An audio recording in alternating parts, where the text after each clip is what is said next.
Just stuff. Oh, by the way, we might take some calls today, just so you know. How do you take a call?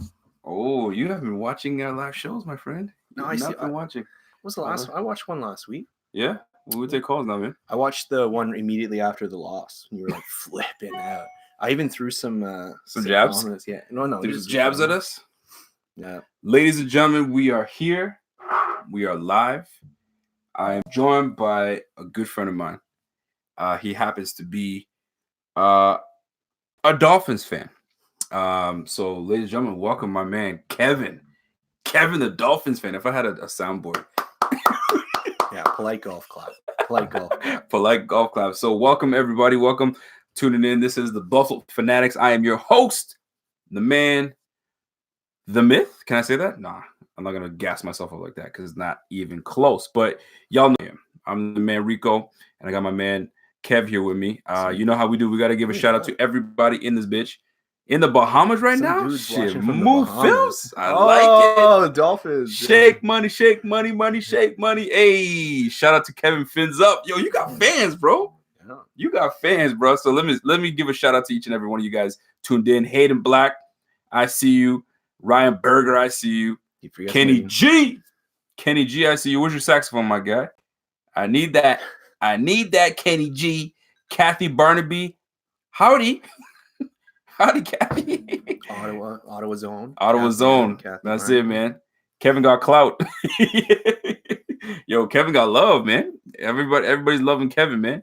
So it's easy to love when you go when we're 2-7. You know what I mean? I need to talk to you guys because if you guys remember the last time Kev and I had one of these shows, we were sipping on some good stuff.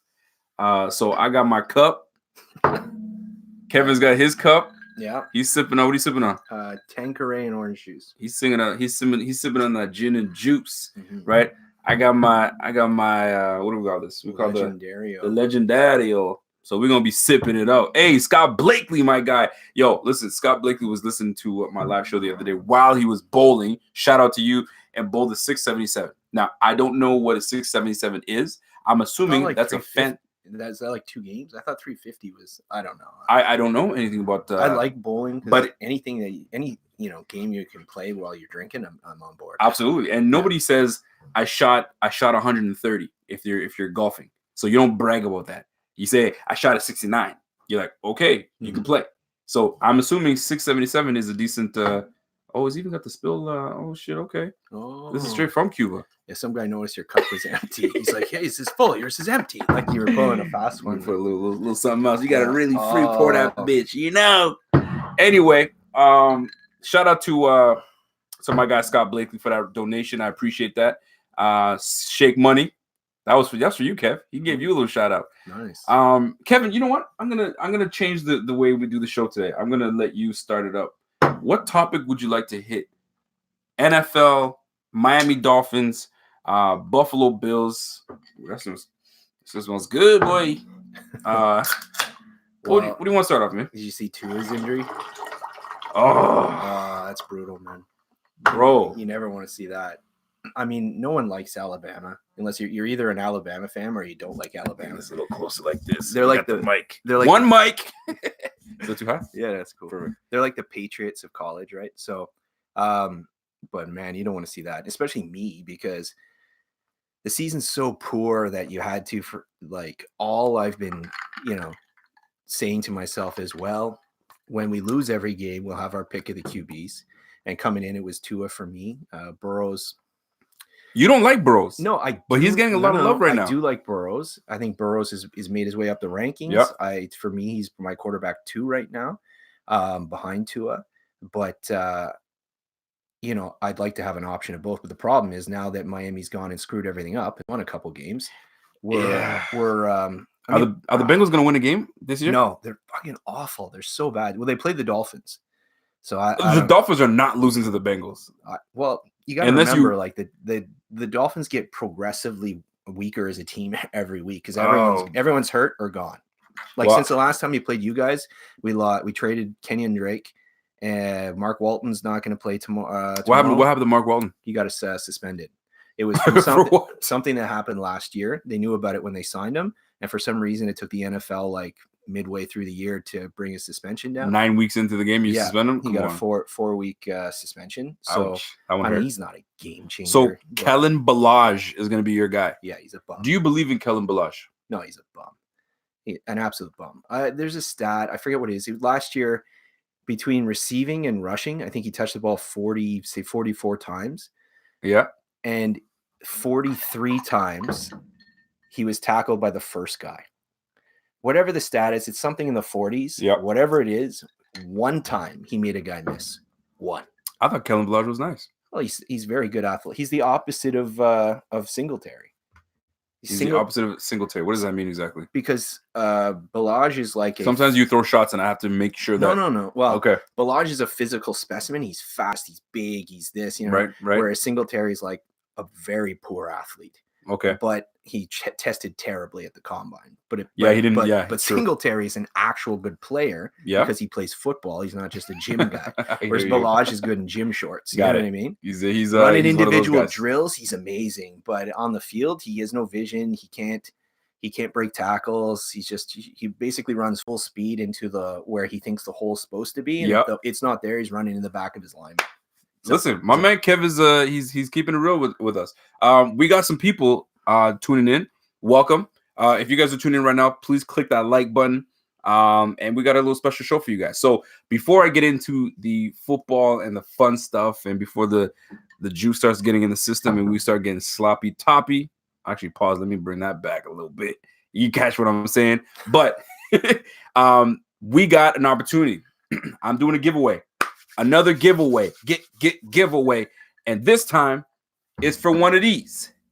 Okay? If you are looking for a Buffalo versus everybody hoodie, not gonna be a t-shirt, it's gonna be a hoodie. We are giving that away. How am I gonna give it away? What do you need to do for you to get one of these? We need 10 new members this show. If we don't get 10 new members this show, we wait till the next show. And that's what's gonna be on. Tomorrow, I will be announcing the winner from the last giveaway that we did was a signed helmet. I will be announcing the winner in tomorrow's show. So if you want to get one of these bad boys. What are you gonna do? Oh, come on, Kev. You gotta help me out. You want to get one of these bad boys? You gotta jump in and add a friend. Tell a friend, yo, come join because Bing Biggity Bing is going down today. We're giving shit away. So Ryan Berger, I saw your comment earlier. You said, yo, usually you have these with wifey. Wifey, where's she at? Here's what I'm afraid of. Wifey is out and about with her girlfriends, and she's having some of these. So when she does come home, she's going to barge through this door and be a hot mess. So I'm going to apologize in advance. Hopefully we'll be done by the time she gets there. But if she doesn't, it's over. She's going to ruin the show, and I apologize in advance. I'm gonna just keep it that way. Scott Blakely says Walton 3.8 yards per rush. Ballage 2.81. 2.1? He's a bum, I'm telling you. What? I expected way more for Ballage. That's disappointing, man. Yeah, that's really disappointing. Like I said, he can't make anyone miss, and he can't see the hole. And if you give him a hole, he's fast and he's big and he has decent hands. But hey, he's terrible. Oh, that's too bad, man. That's too bad. Matthew Ronkowski, what's going on, man? Davion Price says, Rico, we need to win these 2 games. Got to be 8-3 heading into the Thanksgiving game against Dallas. That would be lovely. Who you play after me? Us? Broncos. We face the Broncos. You should beat the Broncos. The Broncos are like a worse version of you guys. Really? Well, you're both defensive teams. Yeah, right? Because they got a good defense. They do with good defensive coaching. Yep. And defensive head coaches kind of thing. I really like their running backs. Like they got Freeman and Lindsey. It's a nice 1-2 punch. Lindsey's nice. They got the young tight end, kind of like you, Fant and Knox. They got that young emerging receiver. Oh, what's his name? Sutton. Yeah, Cortland Sutton. But that boy can play, man. But I mean, and they got a quarterback named Allen. But what's his name? Brandon Allen. Brandon Allen. But you guys, I don't know. I can't. I don't. Listen, if Brandon Allen. If our defense is as good as our defense is supposed to be, we should be able to put some. We should give some trouble to the damn Broncos. But before we even get into the Broncos, I need to bring some things up to you. Mm-hmm. And I need your thoughts on this. So, you've been hearing that the Bills are sick and tired I can say this. The Bills fans are sick and tired of the offensive production that we've been giving the people. We are ranked 25th in the league in offense, 29th, I believe, in passing offense. No, you're 24th or something. 24th? So I think it's 25th in total yards, 25th in scoring. Right. I think it's 19th in rushing or something. Yeah, we're like 19th or 20th or so. 24th or 5th in passing. I thought it was 29th, but maybe we improved last week. I don't know. Yeah. Who knows? It wasn't a good week. But anyway, the point is, I bring this up for a reason. Now, there was a press conference. It starts from the press conference. Press conference shows up, and they're asking Mr. McDermott about the offense. What the heck is going on with your offense? Talk to us. Why are you guys so terrible? And he did not feel good about it. So he says, guys, all we got to do is score points. Score points and move the ball. And he was visibly upset and stormed out. Now, I might be exaggerating when I say stormed out, but he walked out. Didn't even let him finish really to kind of have a retort. He just walked out. So he's upset. Mm-hmm. So now the word is that he's invoked the play fearless I guess chatter to the team. Do you think that we can come out and play fearless against you guys and we're going to light you guys up? I think he's talking specifically to Josh Allen. I think that Josh Allen started the year turning the ball over like crazy. And I think they had a conversation with him where they said, listen, our defense is playing really well. We don't need you to, be the hero. We need you to limit these turnovers. Yep. And I think he's, it's shown up. He hasn't been turning the ball over, but you haven't gotten any explosive plays. But I don't know, man. I'm not a huge fan of his supporting cast. It's not like he's got much around him. Like, really? Yeah, like you have no clear number one receiver. I like John Brown. John Brown would be a really good number two receiver, and his numbers are decent. You think you feel he's a number two receiver? You want to grab that one from me? Show up Tyler Kroft. Hexside. Yeah. Hexseed says he needs Tyler Kroft to show up. Yeah. You know what the problem is? I think Tyler Kroft is showing up. You know what the problem is? Number 17 is missing him and not seeing him. He's got to start. Thankfully, you guys put Foster in the game last game, right? For like what, 3 plays? He's got to be on the field because you got to understand that without Foster on the field, you have like one of the slowest offenses in the NFL. Like you literally do. Gore's got no speed anymore.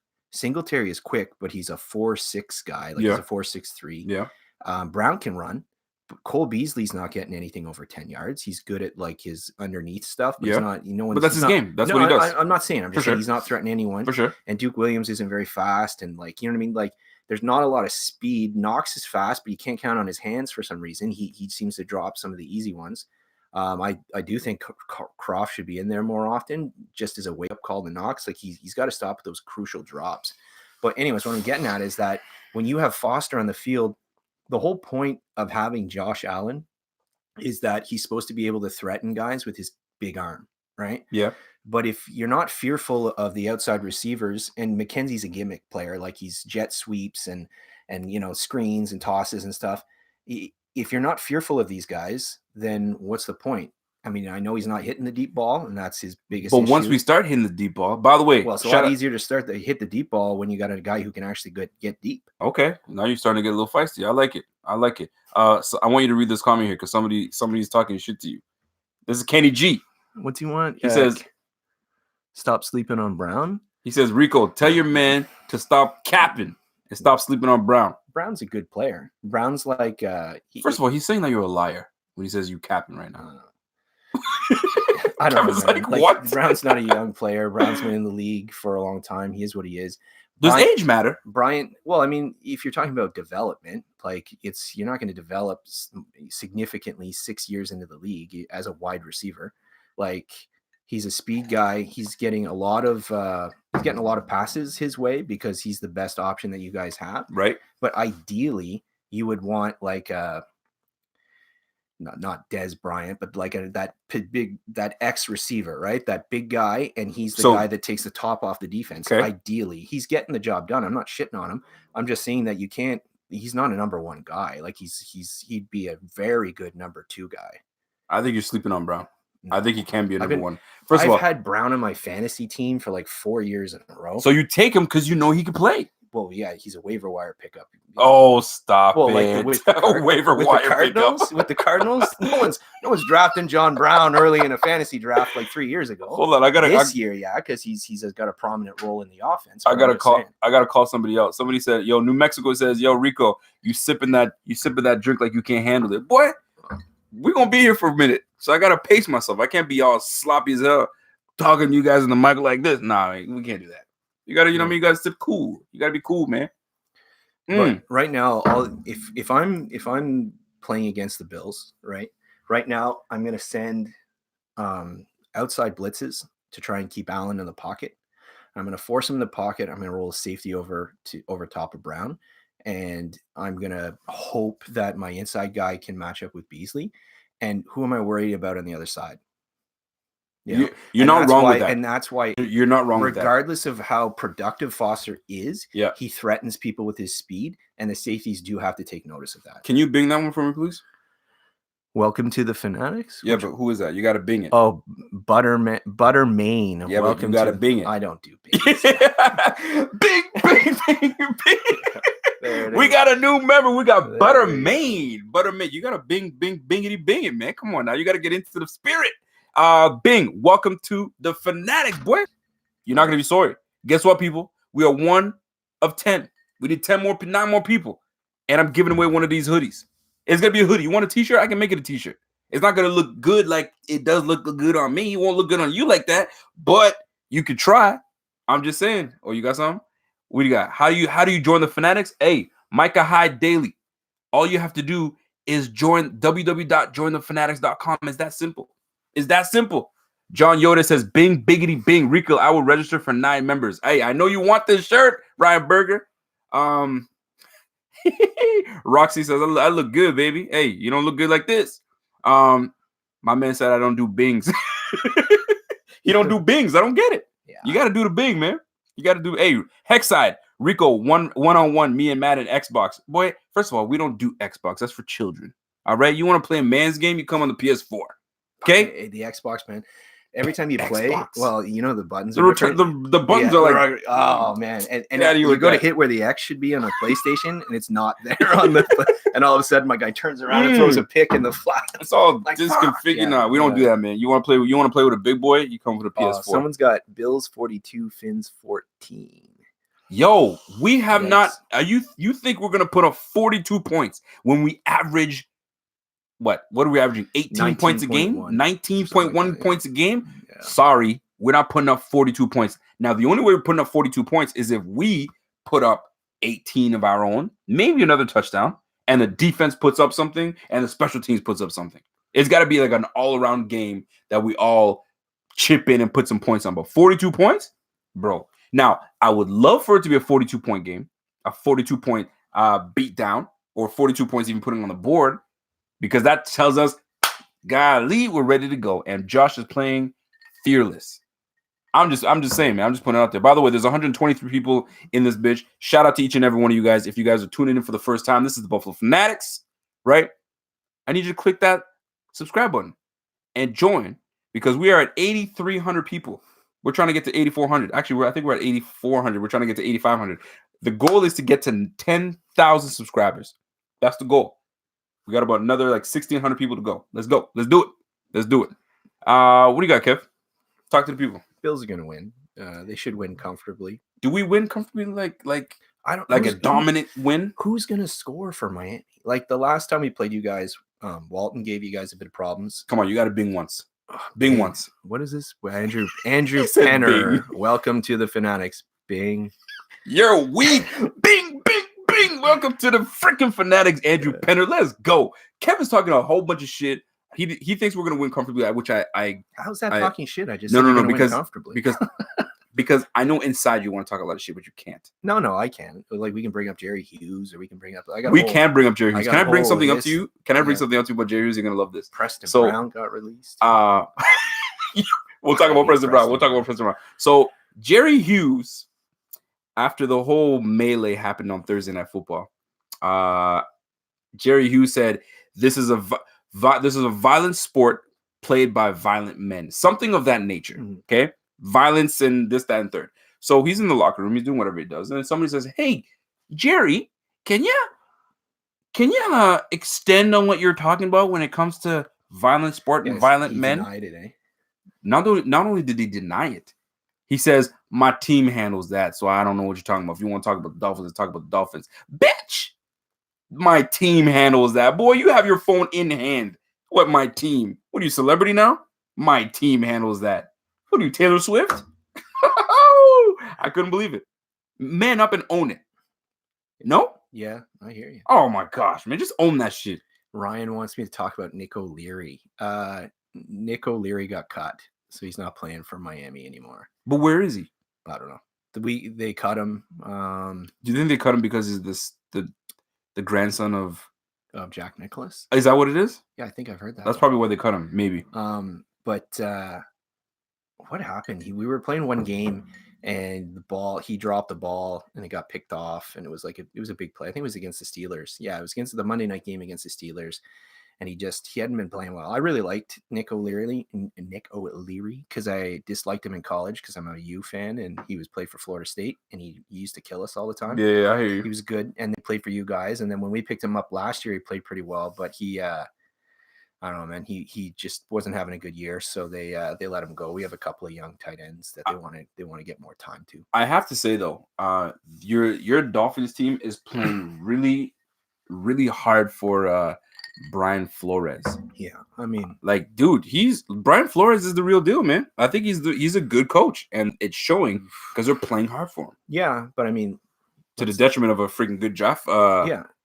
He's doing a really good job if you actually take a look at the roster. The roster is completely devoid of talent. The secondary guys, like, you should do a giveaway where if anyone can name anyone in the secondary, like, that's playing. Well, hold on. Xavier Howard's out for the year. Oh, he's out? Yeah, he's out for the year. What about Bobby McCain? He was playing too well. He was injured. He came back against Pittsburgh. He had a pick on the first series. He should have had 2 more picks. Miami's like, whoa, slow down here. We're gonna win. You're hurt. Yeah. So they convinced him to go on IR because he had a troublesome knee, and they got to save him for those OTAs. So. Oh, you guys picked up Aqib Talib though. He's not even playing with us. Like, he's hurt. What? Yeah, that was just for a draft pick. Oh, dude. They gave us Talib and a pick. Yo, that's a disrespect to Talib. Well, it was just a salary dump because they needed to free up space for what's his name, Jalen Ramsey. So where's the advantage? Because Scott Blakely says the only Miami advantage is minus 12. There's no advantage on turnovers. Miami doesn't. Who's picking on you? So is Michael Vick an elite passer? David Allen. Yo, see, David Allen is a true fanatic because he remembers that live show. David Allen, I see you, bro. Yeah, I see you. I'll get someone put in shake money's like Nick Needham. Nick Needham's playing well, but I mean the whole secondary is either cast-offs or what do you call it? Like undrafted free agents. Nick Needham's an undrafted guy that we picked up. Yeah. And he's been playing well. He had like a really good grade with PFF last week. He's got a sack 2 weeks ago, pick last week. He's playing pretty well. But I mean, these are guys that, like, I don't know how many other rosters they'd be on. Like Nick Needham, Ryan Lewis, who we plucked off your practice. Yeah, Ryan Lewis. Got to give a shout out to Ryan Lewis. Ken Crawley, like Ken Webster. These are our corners. And then we've got Eric Rowe, who's converted to safety right now. Where's Bobby? Bobby McCain's playing safety for us right now this year. McCain's already. Your linebackers are decent. Yeah, that's the best spot we have on the team. Yeah, you got some good linebackers. Who are your D linemen? Christian Wilkins. Yeah. Hopefully he doesn't get kicked out of the damn game when he faces. Yeah. Are we going to Miami? Or are you guys coming to Buffalo? Are you going to Miami? Yeah. So we got a little bit of weather on our side, which is nice. Yeah, because I was at the game in Buffalo. We were supposed to come. Oh, how was the experience, by the way, when you're in Buffalo? It was fun. Yeah, it was. Did you tailgate? We went out the night before, and it was rough. Where'd you go? People in Buffalo need to know this. Where did I go? Did you go to Cheektowaga? No, did I? I don't know what the hell I'm saying. We went to some restaurant called Soho, I think. Soho? And then they had like a Chinese restaurant? No. It was just like a restaurant. It looked like that turns into a club or something after. Like Applebee's? But, no, Applebee's. No, like like an Arby's? Like I don't know, I'm trying to think of somewhere like Blue Cactus here. Oh, okay. Right? So it's like loungy, you can eat, and it turns in. So we went there. Yeah. And then we went to you said, somebody said Soho's is crazy expensive and the food was marginal. Yo, what are you doing at Soho's? You got money like that? What? we didn't know where to go. You got bread like that? So we're from Ottawa, like Canada. So we didn't know where to go. So we literally took an Uber there, and then that was like down the street. So we went. They were playing decent music. We went in. Then we went to some place across the street. Oh my! Tell me the name. Fuck, I don't know. There's like a sign of like a cocktail drink, like a lit up cocktail. Oh my gosh! On a little thing. Yeah, on a little thing. So we go into there, and I get up to the bar, and my buddies are ordering. Oh shit! Somebody said Chippewa. I said Cheektowaga. Oh no, Chippewa. Yeah. So we get in there, and there's like a menu, and on the menu is a fishbowl. Steve Hampton, what up? Fishbowl vodka Red Bull, right? Okay. So that's your drink. That's it. Yeah. So I asked the bartender girl, I was like, so how much actual alcohol is in this? And she's like, a lot. So I was like, okay, I'll do it. So she fills up this like fishbowl. Okay. Only in the US. Like this would be illegal in Canada. This fishbowl. She fills it up with ice. She takes 2 bottles of vodka. She's like, free pour. And half the fishbowl is vodka. I was like, holy fuck. And then she starts snapping open cans and she fills it up. Oh man. I was feeling no pain after that. Yeah. Oh, you got fucked. Yeah, just drinking it with my straw. What were the women like? The women were nice or no? Yeah. There were some nice ones. There was a lot of Canadians there for that game. You know, we ran into so many Canadians. I guess we just congregate. They can tell by our accent or something. They can't. You just know who's Canadian, who's not. Yeah. You know what I mean? If they're giving hugs and high fives, everybody, you're like, man, he's Canadian. So I saw a couple of questions for me here. Well, Ryan Berger's dying to know. Yeah, who the future QB for Miami is? Go with the guy from LSU, man. Josh Rosen. Obviously, whatever it is about him, there's something that they don't like. They made a trade with the Saints to trade down in the second round, and they picked up an extra second round pick. So they picked up the Saints second round and this year's second round pick. And then they flipped one of those for Josh Rosen and like a fifth. So it all being told, they gave a 5th round pick for Josh Rosen with most of his contract being paid for by the Cardinals. It was a decent gamble because, this guy was a top 10 pick a year ago. Yeah.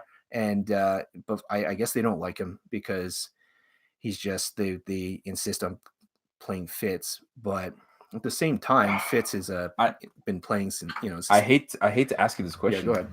Can Kaepernick make his way onto the Miami roster? I'd be shocked because Kaepernick. Can he make his way onto there, or is this? I'd be very shocked if anywhere he goes to Miami because he did a press conference once with a pro. Fidel Castro? Yeah.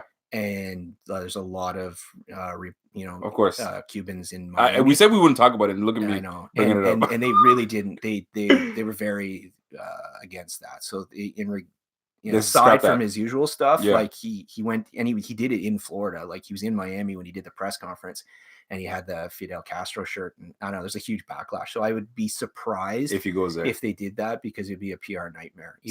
So you're better off just going with Joe Burrows, man. Just take Joe Burrows. Well, no, the thing that boy is balling. Yo, if you can take down Alabama.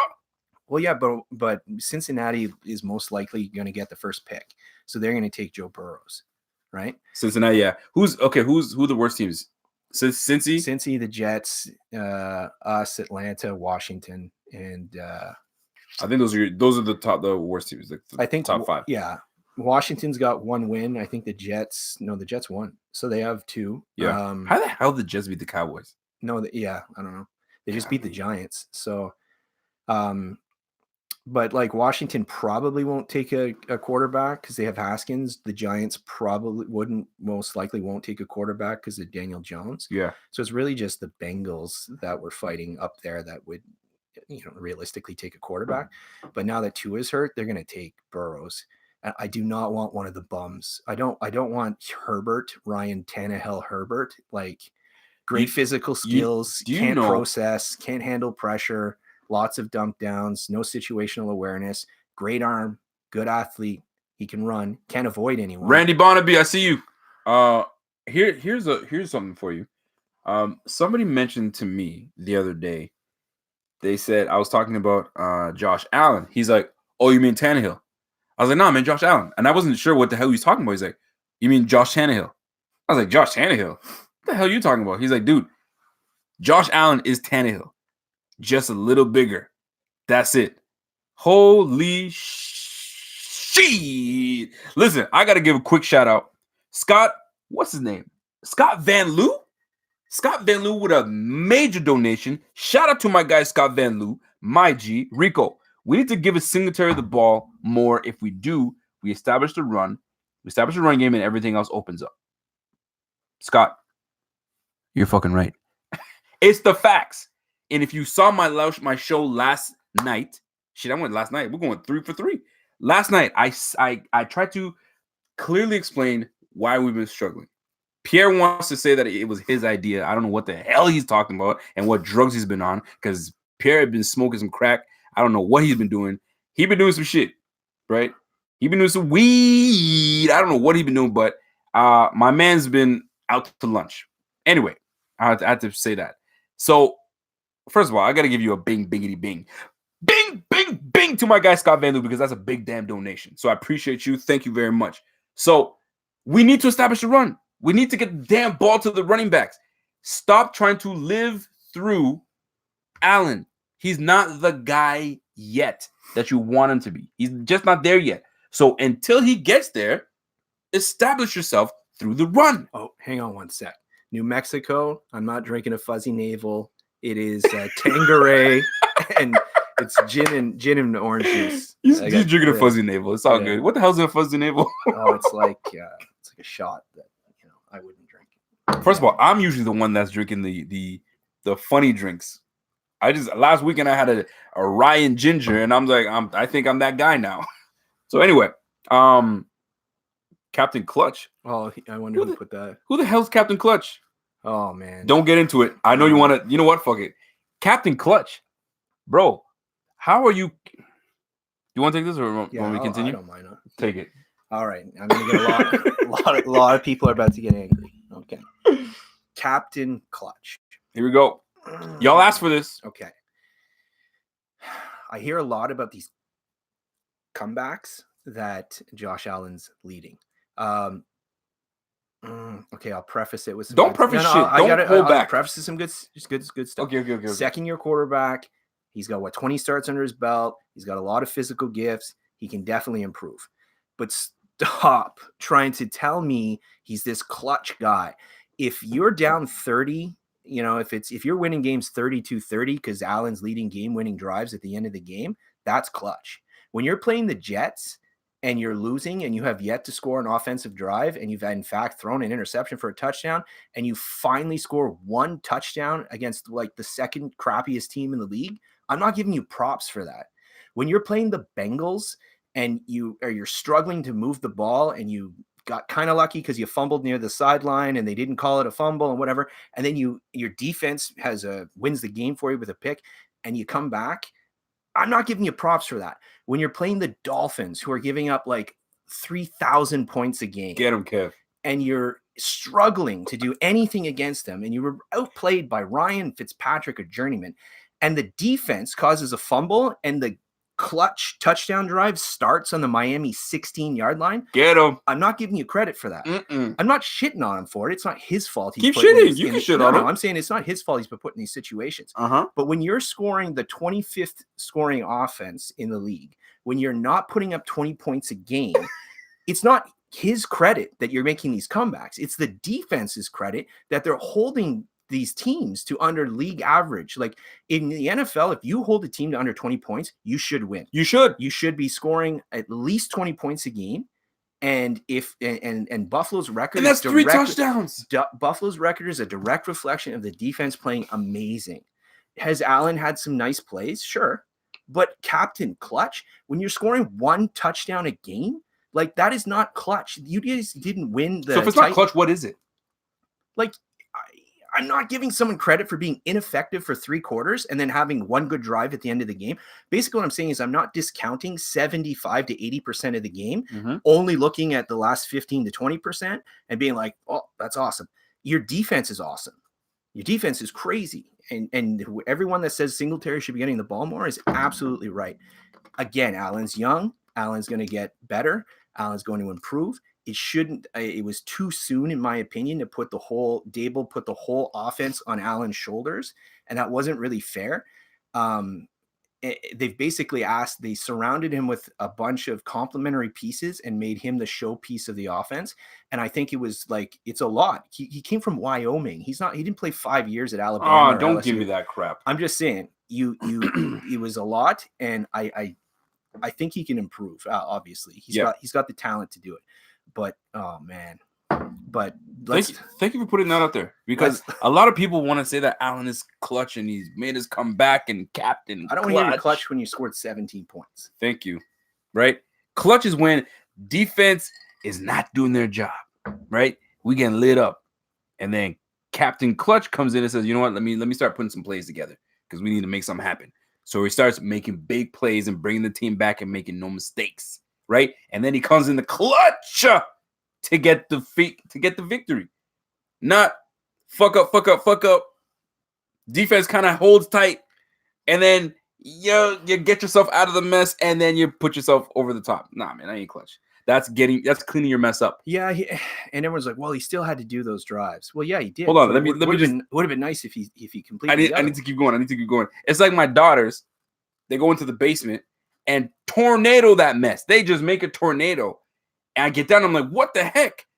By the time I get back upstairs and do what I got to do, if I come back downstairs not cleaned up, y'all in trouble. I come back down, it's like, look, Dad, we cleaned it. You see how great we did? You made the mess. So clean it up. That's what I expect from you. Not the greatest analogy, but you catch what I'm saying.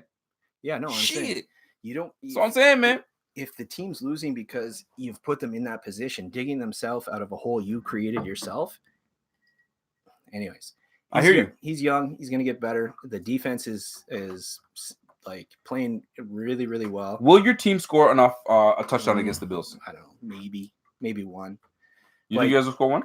I mean, last game, like I said, Walton did okay, and Preston Williams did really well against what's his name there?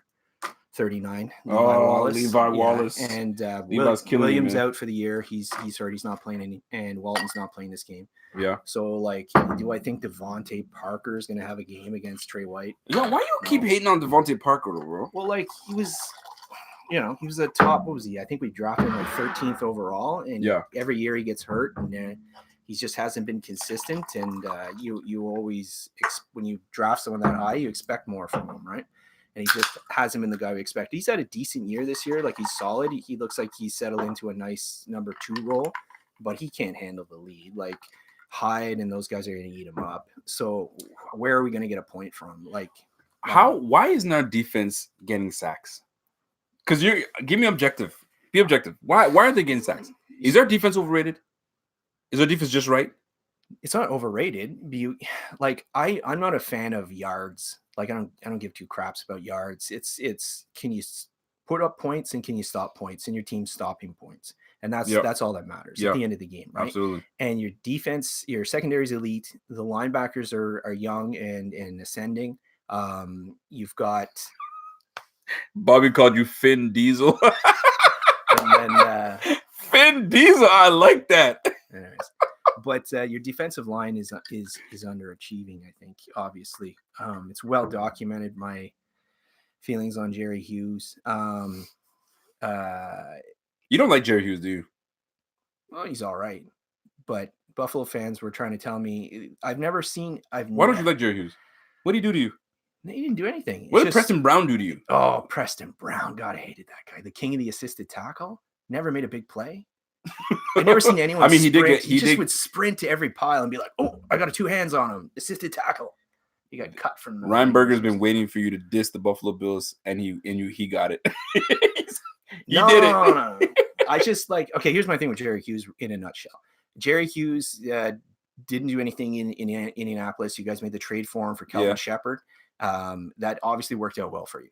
He's a good player, and I've always said that. I have a friend of mine, Fern, he's a big Bills guy, and my man Fern, and we've been arguing about it. But he hasn't produced in like half a decade. Yep. Like no one almost makes more plays than Jerry Hughes. Like, he's around, he just can't seem to finish. I heard the original argument was, he was in a Rex Ryan 3-4 defense. It's not the right fit for him. I don't get it. You play nickels 55% of the time, and he's playing base D end in the nickel in every obvious pass rush situation. And he's like, no, it's the scheme. Watch. Now he's going to get better. Then it was, oh, well, he doesn't have anyone across from him. Well, Lorenzo Alexander got 11.5 sacks and he went to the Pro Bowl. So what do you mean he doesn't have anyone on the other side? Hey. Oh, okay. No. It's because we have no interior pass rush. That's why. Well, now you got Jordan Phillips, who's what, leading all defensive tackles, or he's second at least in sacks. And still, what is he got? Jordan Phillips is legit. He's got 2.5. So Hughes is 2.5 sacks this year. Oh, and both sacks, someone else walked them into him. So, like, he's a good player. Don't get me wrong. He plays the run. He plays hard. But you're not buying it. People were trying to tell me he's elite. That's the only thing. Whoa, he's not elite. Well, last year I got a lot of, well, look at Pro Football Focus. He gets so many pressures. Yeah, and pressures matter. But you know what else matters? Getting the guy on the ground. It was against Miami. It wasn't against Miami. It was against Miami. Remember, he couldn't wrap up Fitz. Oh, fucking that would have sealed the game. Yeah. It was over with. It was over with. I'm reading some of the comments here, and people are agreeing with you, by the way. So you got a bit of a fan base here with the Buffalo Bills fans. Bills are 6-3. Yeah. We have a pretty tight, tough schedule going forward. Nothing that's like that. Oh man, it's over with, because we have Steelers. I thought the Steelers would give us a really good match, and they definitely will. Yeah. But they look very, very beatable on Thursday. Shit. So I'm like, I'm not as worried for the Steelers as I was. Offensively, I was never worried about them. It was on the defense. So it makes me wonder. So do we make the playoffs this year? Yeah, you're going to make it. Shake money. Okay, what's your favorite? 1 sec, just because. No, go ahead. I see that. What's your favorite Dolphins versus Bills game? I can't remember the year, but the very first NFL game I ever saw was I went down to Buffalo to see them play the Bills. And Miami, the opening play of the game was a 79-yard pass to Aronde Gadsden. And on the 1 yard line, Nate Clements punched the ball out and went like flying through the end zone for a touchback. Eric Moulds had about 200 and some yards that game. And that was back when Miami had Surtain and Madison. Man, Pat Surtain. Yeah. Oh, shit. But Miami scored, you're bringing me back on that. Miami scored 24 points in the fourth quarter to come back and win. And it was the best thing I ever saw. The Buffalo fans were so loud. It was a 4th and 2, and they were so loud. I've never heard anything like it. And Jay Fiedler it was 4th and 1, and Jay My Arm Can't Be Feebler hit a 2-yard pass to Dedrick Ward, and it was so loud and it went dead quiet, except for me and like one dude that was in a Zach Thomas jersey. But other than that was my favorite game, obviously. Can the Bills win the East? No. You mean like this year? Yes, this year. No. Because the Patriots have a damn tough schedule. Yeah, but they're... Think about it. They play the Eagles this week, right? They play the Eagles this week. Once again, the NFL is like, oh, that looks like a tough game for New England. Let's make sure they play them after the bye. So every time, So Belichick's got 2 weeks to prepare. Like, look at me. You got the Patriots face the Eagles. The Eagles are fighting for their lives in the NFC. NFC is pretty damn tough, right? Then they play the Cowboys. Yeah, but you guys play the Cowboys. Right? We play the Cowboys. Then they play the Texans. Ooh. Then the Chiefs. Then they got a gimme against the Bengals. Then they play us, and we're going to beat them. And then they play the Dolphins, and you guys are just riding high. You think you're going to go into Foxborough and win? Listen, yes. Yes, we did, Brett. Yes, I feel we do. I think we can. You won in Foxborough?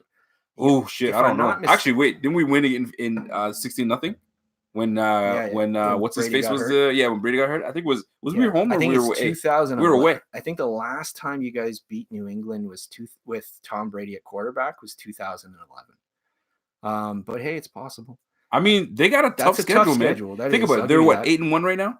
So they lose. Let's just say the Eagles come in and have a damn Derek good... Robinson. Stop riding New England. They're overrated with no offense.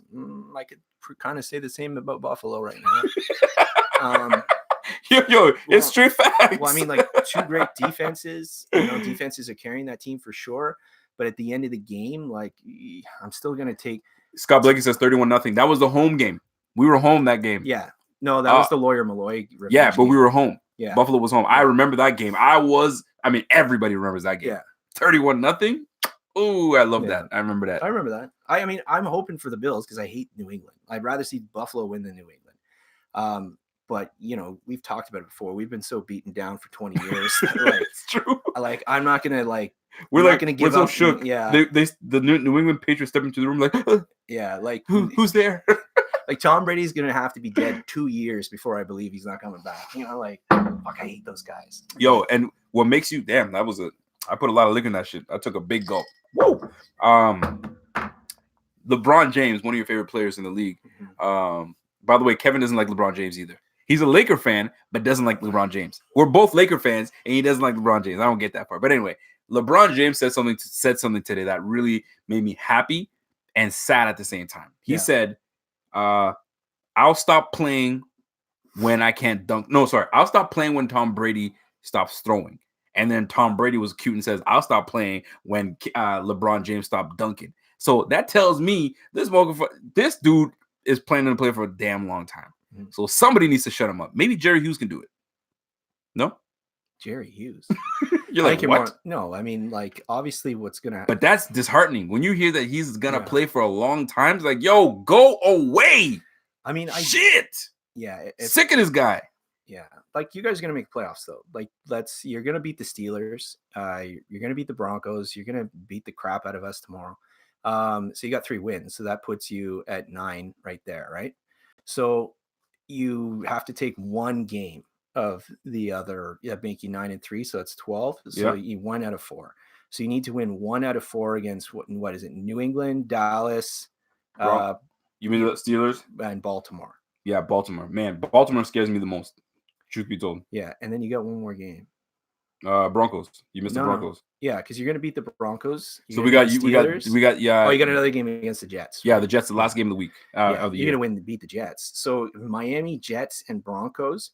That's 3 wins right there. And I think you're going to take the Steelers. You got 4, so you're already at 10 wins. So hold on. So we're 6 wins. We got Dolphins tomorrow. We should beat. That's a win. So we go 7-3. You got the Broncos at home, so that should be a win. Okay, so we'll go 8-3.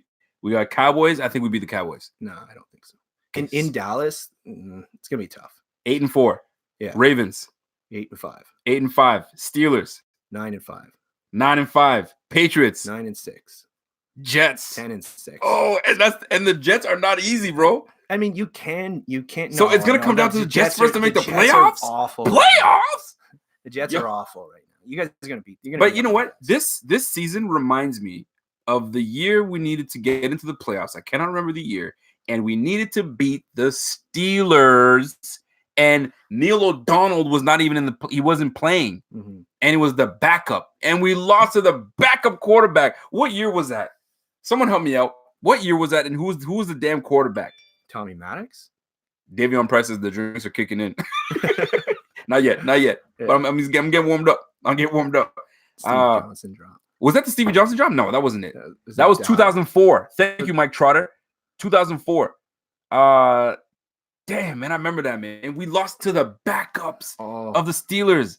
Yes. Oh, we were going to make the playoffs. We were supposed to make the playoffs. We lost to the fucking backups last week of the season. Oh, man, this is going to remind me of this. I forgot the Dallas game's on Thanksgiving, isn't it? Yeah, it's Thanksgiving, and it's going to be nationally televised. Short week in Dallas. Listen, we got 2 nationally televised games. The calls. We have 2 national television. We got a game moved. Right? Yeah, we got flexed up with who was it? Patriots. I think we played the Patriots at 4:30. That'd be nice.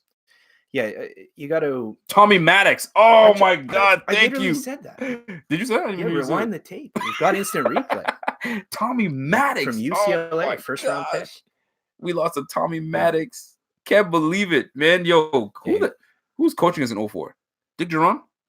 Was that 09? No, that was Chan Gailey. I think it was Dick Geron, a dickhead. Yeah. Shit. Anyway, I don't know, man. I like all we had to do was win. Thank you, Davion, and we lost. Damn, man. Yo, Rico, he's speaking facts. Yeah. Kevin knows what's up, man.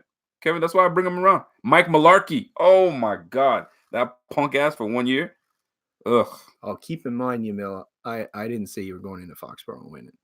I think that's going to be tough. I think you guys next year, there's always one game that we take that we weren't supposed to take. Yeah, I think maybe if that's the case, then maybe Dallas is the game that you win. It's going to be, but I mean, you know how the refs are. I'm telling you, you're going to not get a single call in Dallas on Thanksgiving. Not a single call. Andrew Penner says, "What's up, Rico? John Brown and Maxiel Thomas. Oh, Michael. I'm saying Maxiel. Yeah, Michael Thomas, only receivers that have 50 yards. Yep, absolutely. But this motherfucker always talking shit, talking about he's a number 2 receiver. But guess what? He's a very good player. Don't say he's a good player. He's a good receiver, and he's Okay. leading. He's with Michael Thomas. Come on. Can't guard Yeah, Mike. over 50, but how many over 100? 2. Yeah, how many touches? I got John Brown, like in one of my fantasy teams. Like I'm not shitting on him. I'm just saying you can't tell me that like if you had like a Michael Thomas, for instance, and John Brown was the guy just taking coverages over top of him, that wouldn't be a better situation. And in this upcoming draft, there's a massive amount of wide receivers coming in. I think that's an area that you guys should target. Corey Buffalo, I see you, man. Willie Parker did kill us. I remember Willie Parker. God, Willie Parker. Willie Parker and Tommy Maddox show, man. Shit, that was killer. That was killer. John Brown is the best number 2 receiver in the league. Yeah, I'd have to think. How many players from the Bills do you think will make the Pro Bowl? Jordan Poyer. The problem is that no, I doubt he should. It. No, Michael Hyde should make it over Poyer. But you think so? I like Michael Hyde's my favorite Bill. Trey White definitely should make it. Yeah, I think he will. For sure, he definitely should. I think he will. I don't think we have anybody else. Truth be told, no one on offense. No. But I think he will, and I think Alexander. No, man. No, he doesn't have the sack total. I don't know why you guys are not playing him at defensive end more. I think we will because successful. If I don't understand. Like play him more at Jordan Phillips. Oh, Jordan Phillips, yo. Maybe. Listen, defensive tackle. Yeah. He's leading the league. He's leading the league for defensive tackles with sacks. Yeah. You got to give it to him, man. Unless he falls off the rest of the season, you got to give it to him. If he could play the run, like he's getting blown off the ball, like he's on roller skates. No, don't do that. Don't do that to him. He's not getting blown off. He's getting blown off the ball. Have you guys watched the film? I'm telling you right now. Bills Mafia 55, Roberts, Edmonds, Phillips. What? Have an outside shot? No. Roberts, no. He hasn't. Roberts hasn't taken anything back this year, first and foremost. Yeah. Poyer does. Edmonds. Poyer has an outside shot for sure. And, Edmonds, and really? Phillips, yeah. Edmonds has a shot. He's filling up the stat sheet. You know what I mean? I know last couple of weeks you guys have been a little down on him because they've been running the ball. He's hot and cold. But he's really good in coverage, right? And he's a good pass rusher. He's got a shot. One of the questions is how many Dolphins are going to make the Pro Bowl? Oh man, it's a long list. Seriously, who do you think is going to make it? Make it? The Pro Bowl? Yeah. Like I don't know. Maybe I'd have to check out the punter stats. like no one. Nah, yeah, you go like not even a lineman. No, a lineman. We have the worst line in the league. Like you're talking about offensive line. Well, D-line. I'm not talking about. No, we got no one. There's absolutely no one. Like the best players on Miami right now are Jerome Bate. Well, Xavier Howard, who's been hurt all year. He's on IR. He's not making it. Rashad Jones has got another broken rib. He hasn't been played. He's played like 3 games all year. He's not making it. Those are the only 2 like that had a shot at the beginning of the year. No, there's no one else. Like maybe Jerome Baker is playing really well for us this year, but no one knows who he is. Hold on, you gotta hold that thought. Sean Rodwawa, because I don't want that question to go away. He says, Kev, what are your predictions for the Phins next year, and what moves you want to see them make? That's a great question because I think it's necessary. So Miami's got about roughly 125 million in cap space. So they can go out and they sign a couple guys. Guys that I would like them to sign would be like an Anthony Costanzo from the Colts. I'd like Brandon Scherf from the Redskins. They need to bring in some O-line. You need O-line. You need it. It's the worst O-line ever. It's terrible. I keep telling Bills fans that this is the window to do work and get into the playoffs, and this is our shot to at least get into the playoffs and push for a Super Bowl. I don't know why you keep saying that though. I'll tell you why I keep saying. I'm glad you asked that question. You have a young team. Like this isn't. I'm glad you asked that question. Old team. I don't give a damn what you say. We need to make the freaking playoffs this year. I'm not saying you should. I'm just saying that it's not like you're an old team. You're a young team, and you should be able to make the playoffs multiple years. Okay, right. So here's why I say this, because the Dolphins have money. Yeah. They have picks. They're going to stack their team as best they can. Right? Especially in the free agency, because it's South Beach. You know it, okay? No state tax. Jets, no state tax? Oh, they're coming to Miami, right? And all the girls out there talking about, oh, the jerseys are pretty and shit like that. Yo, they're coming to Miami, okay? The Jets got money. They got picks. They're going to do work. You know what I'm saying? So we're not going to have the same weak AFC East freaking division. It's gonna be tough as shit. So we have to take advantage of it now, because the Dolphins will not be the Dolphins that they are right now for next year, because they made sure, the management made sure that you guys tanked properly. Kinda. Like some of the moves they made, they didn't really have an option. Like everyone's like, "Oh, why did you trade Kenyon Drake?" That sort of thing, right? Bobby says, "Well, you know what? Maybe Miami's not that great of a city to go to, because even Jadeveon Clowney said, nah, I'm good. I'm pass on Miami." Yeah, but Clowney was in a position where he could basically kind of choose where he wanted to go, because the Texans were stupid and they didn't sign his tender in time. So he actually had an ability to reject any trade. So I mean, why wouldn't you rather go play with Russell Wilson and have a chance to win? Like that's a real one-off. And Miami was looking like the historically worst team like of all time. And now they're just like bottom 5, but like, there's some bit of improvement. It looks like at least it's not a clown show anymore. And money's going to talk, you know what I mean? Like money talks. They're going to, and they're going to, they basically have to bring people in. They have to sell them that we've got 3 first-round picks. We got 2 second-round picks. We have 2 third-round picks. Next year we have 2 first-round picks. We have 2 second-round picks. So yo, you guys are loaded with picks, man. So it's you guys want Jerry Hughes? No, that's cool. Who you guys want from Buffalo? If you were to take a player from Buffalo, who would you take? Honestly, if I had to take like one guy for 1 year, like for now, I would take Micah Hyde, because we desperately need a safety, and he's kind of that, like, remember he used to play slot corner, right? So he'd be really good at that. What's his name? Arrington, the New England guy there, and what's his name? He's on McCourty. Oh, McCourty. Yeah, Devin McCourty. Yeah, he'd be really good in that Devin McCourty role where he plays safety and then he can come up and play a slot. It's basically what we wanted Minka Fitzpatrick to play, but he bitched out for some reason. So he'd be really good in that role. Make him play nice for. He's playing well, but like again, that was a trade that the Dolphins didn't want to make, but he was just basically like, I'm out of here. Ryan Berger says you can't have Hyde, so go fuck yourself. He says. Well, I know, but and that, or I take Tremaine Edmonds. You take a Tremaine Edmonds? If not Hyde, then Tremaine Edmonds. By the way, we got 148 people in this bitch. Let me tell you something. We are giving away Buffalo versus everybody hoodie. Giving it away. You don't got to pay a dime. The only thing you got to do is join the Bing team. Shit. Join the Bing team. That's all you got to do. And you instantly are put in to get one of these shirts, man. It's that simple. You got one of these hoodies? All you got to do is join the Bing team, man, and you get Kevin. That's going to go bing, biggity, bing, bing. He'll get you in there. I'll get him in there. He's putting more of that Tanqueray in the cup. So I think we'll make it happen, man. I do want to bring something up, though. Yeah. I had something I want to bring up. And I wrote it in a text, but now I can't remember which drug phone that I have that I can look and check it out. But in the meantime, while I look for it, now, what's that? Oh, they're giving me trade offers. Hyde for 2 first-rounders. Yeah. Well, I'm not doing that. He's a little old. By the way, someone said Trey White. I'm going to open up the phone lines. If you guys want to call, you guys have questions for Kev, a.k.a. Papa Peck. By the way, that name is sticking with you, by the way. Or Finn Diesel over here. I like that.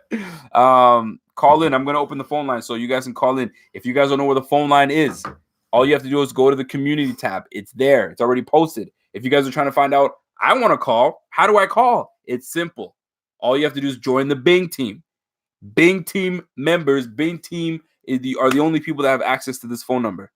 It's exclusive. It's for the Bing team and the Bing team alone. So y'all want to call? I'm ready to pick up the phone. Call my phone. Call Tyrone. I'm waiting for you. You know that song, Call Tyrone? Oh, shit. We got Brady Hurd in the bitch. Bing, bing, bing. Welcome to the squad, Brady. Hey, listen, man. You have made the best decision of your life. If you have a girlfriend, maybe your girlfriend's the best thing that ever come to you. But after that, it's us. Welcome to best decision of your life, baby. Bing, biggity, bing. Let's go. Scott Blakely, I see you, man. Ryan Sealback. Yo, I don't know how this bing, bing, bing thing worked out, but it's working out. So we are 3 of 10 people. 7 more people. There's 130 people watching this thing, man. All you got to do is that. Oh, shit. The phones are getting ready. The phones are hot. So y'all can call in whenever you want, man. Bing, biggity, bing. I'm picturing the first call be like, and you tell that fucking Dolphins fan, shut it. It's gonna be really. You might even have a call like a call. I've got a comment for Kevin. Yeah, you're an asshole. Like I can see it now. I'm waiting for someone to give me the first time caller, long time listener. Yeah. I love those. Whenever people do that, I die every time. I like. I always say every time I come on, then I always scroll the comments after, and I was like, "This guy doesn't know shit," like it's so good. Like it's really funny. Like I hate who this the guy. fuck brought the Kevin guy on? Yeah, it's always like. Oh yeah, we get that all the time. It's like, do you think that every Buffalo Bill is the greatest player in the league? And I'm like, maybe not. They're like, this guy's an idiot. How did you become a Dolphins fan again? Oh, just I was in Miami when I was a kid, and my dad bought me a Dan Marino, and that was it. Yeah. Was your dad a Dolphins fan? No, my dad's a Redskins fan. And he bought you a Dolphins fan. He made you. Shame on your dad, first of all. Well, we were. So you're that close to being a Redskins fan? No. What do you mean no? My family. You follow who you're. My family's spiteful. We would pick like my brother's a Giants fan just to root against the Redskins. Yeah, it's spiteful family. Yeah, it's funny because the way I became a Dallas fan, a Buffalo fan, is because it was Buffalo versus the freaking Cowboys, and my brother and I were watching the game, and he's like, "Yo, pick a team. Who do you think's gonna win?" I was like, "Yo, give me the team with the nice sick jerseys." Yeah, that's how I went. I was like, "Yo, give me that team." And I picked the Bills, and this is how I was a diehard Bills fan. I even got my mom to get me. You remember back in the day when they had those starter jackets that zip from here up? Yeah. I had a Bills starter jacket. Boy, everybody's like, "Yo, where'd you get that?" I said, "None of your business. You don't need to know what's up." That was like the 90s. Oh man, some of these kids in here don't know about the 90s stuff, man. So we are where we are, man. I know the 90s Bills. You know the thing nowadays is okay boomer is what they're saying. I'm waiting for my daughter to send me okay boomer. Paf! You better watch your mouth. Yeah. You better watch your mouth. Someone asked if the Dolphins lose, will I wear a Josh Allen jersey for a week? That'd be good. Well, I would have, but I turned it over. You know what? Actually, I wore the Buffalo Fanatics shirt. If the Dolphins lose, would you wear this jersey? What is it? Is that Tyrod? Would you wear this jersey if the Dolphins lose? By the way, I might even give this away. Wow. Yeah, that's got a lot of a Tyrod jersey giveaway? Shit. I might do it. Oh, what else we got? Am I giving away anything else? Should we give this one away? Oh, you can't give away Thurman. Hell no, I wouldn't give that away. Hell no, I wouldn't give that away. What about this one? Should I give this one away? OJ. Hell no, I wouldn't give that away. You nuts. You nuts. You guys think you could. Wait a minute. Should I give this one away? Tremendous. Oh, you nuts. I ain't giving that away. Oh, you don't know. Oh, you didn't know? Your ass better call somebody. Anyone here want my Miami Dolphins Brandon Marshall jersey? Hold on. Did you give a zinger? What? Someone said I missed the Kevin Zinger. What'd you say? Oh. Yeah, he has so many zingers. I don't know sometimes. Tyrod Taylor? When I said would you wear a Tyrod Taylor jersey? It was about would I wear a Josh Allen jersey for a week? I said I had one, but I turned it over. Yes. Look at you. I'm not gonna make that bet because you guys are gonna win. My prediction. Yo, Kevin. I think you guys win 34-6. It's gonna be bad. Yo, Kevin's a real. I turned it over. Yo, you're a jackass. Yeah. That's why I like this guy.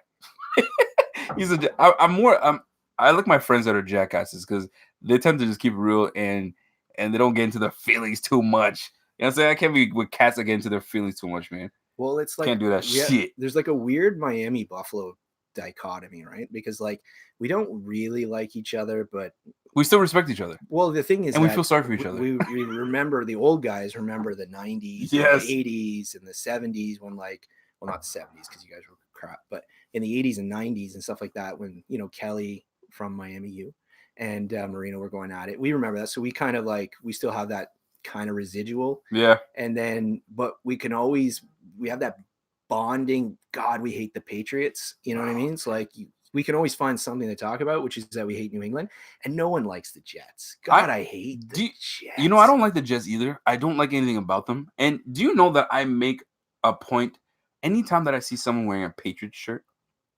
I said, "Where'd you get that rag? Where'd you get that rag? You should take it off your back." They're like, "What are you talking about?" I'm like, "The piece of shit you're wearing on your shirt. What's your team?" You know how the Bills, bitch. That's what it is. You know, I can say it now because we're 6-3. Other teams, you watch other teams and you'll be like, I don't really like that team, but I like that player. For me growing up, it was I hated the Bills because you guys were really good. You were going to all the Super Bowls. Bill Harvey. Yeah. Did I like watching Thurman Thomas? Thurman Thomas was sick. Thurman Thomas was was Thurman Thomas. say it. You're thinking what? Are you thinking what I'm Thomas thinking? was better than Emmitt Smith. Forget about that. Thurman Thomas was The Marshall original Falk before he was before there. Marshall Falk. Well, I mean, Falk, man. realistically, it was Roger Craig, but Golly. Oh, Roger Craig. See, that was before. I don't want to say that was before my time, but that was a little before my time. That was the first 1,000. Ah, And can we call it a? What do you call it? You never can't hit call that it a level. double. You call it 1,000. I don't know. It was never done before, and it wasn't done until 2K. Till Falk did it. Yo, when's the last time someone had 1,000? A 2K. Who called it a 2K? I think the last time was Falk. Tomlinson might have gotten close. Yo, does anybody have? Sorry, Yeah, I don't want to cut you off. That up? Does any? Yeah, look it up. I'd like to see that. But anybody still have a starter jacket? If you guys still have a starter jacket, man, yo, rock that shit and tag me in that bitch, man. I wish I had my starter jacket. I'd rock that. I'm like, if I knew back then the things that I had that were Buffalo Bills, I would hold on to it, man. Holy jumpers, man! I'd bring that back right now. Shit. What's the problem with Josh? Okay, they want to know about Dable and what are your thoughts on Dable. Hold on, before we get into that, the Patriots I detest so much. Do you have an NBA team that you detest, like you detest the Patriots, or not really? An NBA? Well, it used to be the Spurs. Back in the day, we're both Lakers fans, so it used to be the Spurs. God, I hated them, but that was like but I always respected Popovich, and I kind of liked the Admiral, but I hated it, and I hated Utah. Utah. You know what? I didn't really like Utah either. With Karl Malone, the mailman. Greg Ostertag. Do you remember Greg Ostertag? Oh, shit. Portland. I hated Portland. Remember when we were always playing Portland in the conference finals? We had Arvydas Sabonis and oh man, and what's his name? Clyde. You talking about Clyde? No, after that. Remember, just like they had Mike Bibby, who was always hitting these shots, couldn't do anything against and until he played us, and all of a sudden he's dropped. And then there was those Sacramento teams. Man. Remember Christie? Yeah. Doug Christie. Yeah. Golly, man, you're going way back with me. Yeah. Someone said he's a Celtic fan. You know what? Celtics is the team I don't like now, and I never liked before. But I like them now because they got Kemba Walker. Go figure. I like Kemba. By the way, we are 3 of 7 people to qualify for this. If you guys are looking for this right here, go ahead and all you got to do is join. Now, if you don't want to join, you're like, man, I fuck with y'all, but I'm not trying to join. But you know what? I'll just buy it. Yo, all you got to do is go to www.bfshop.com.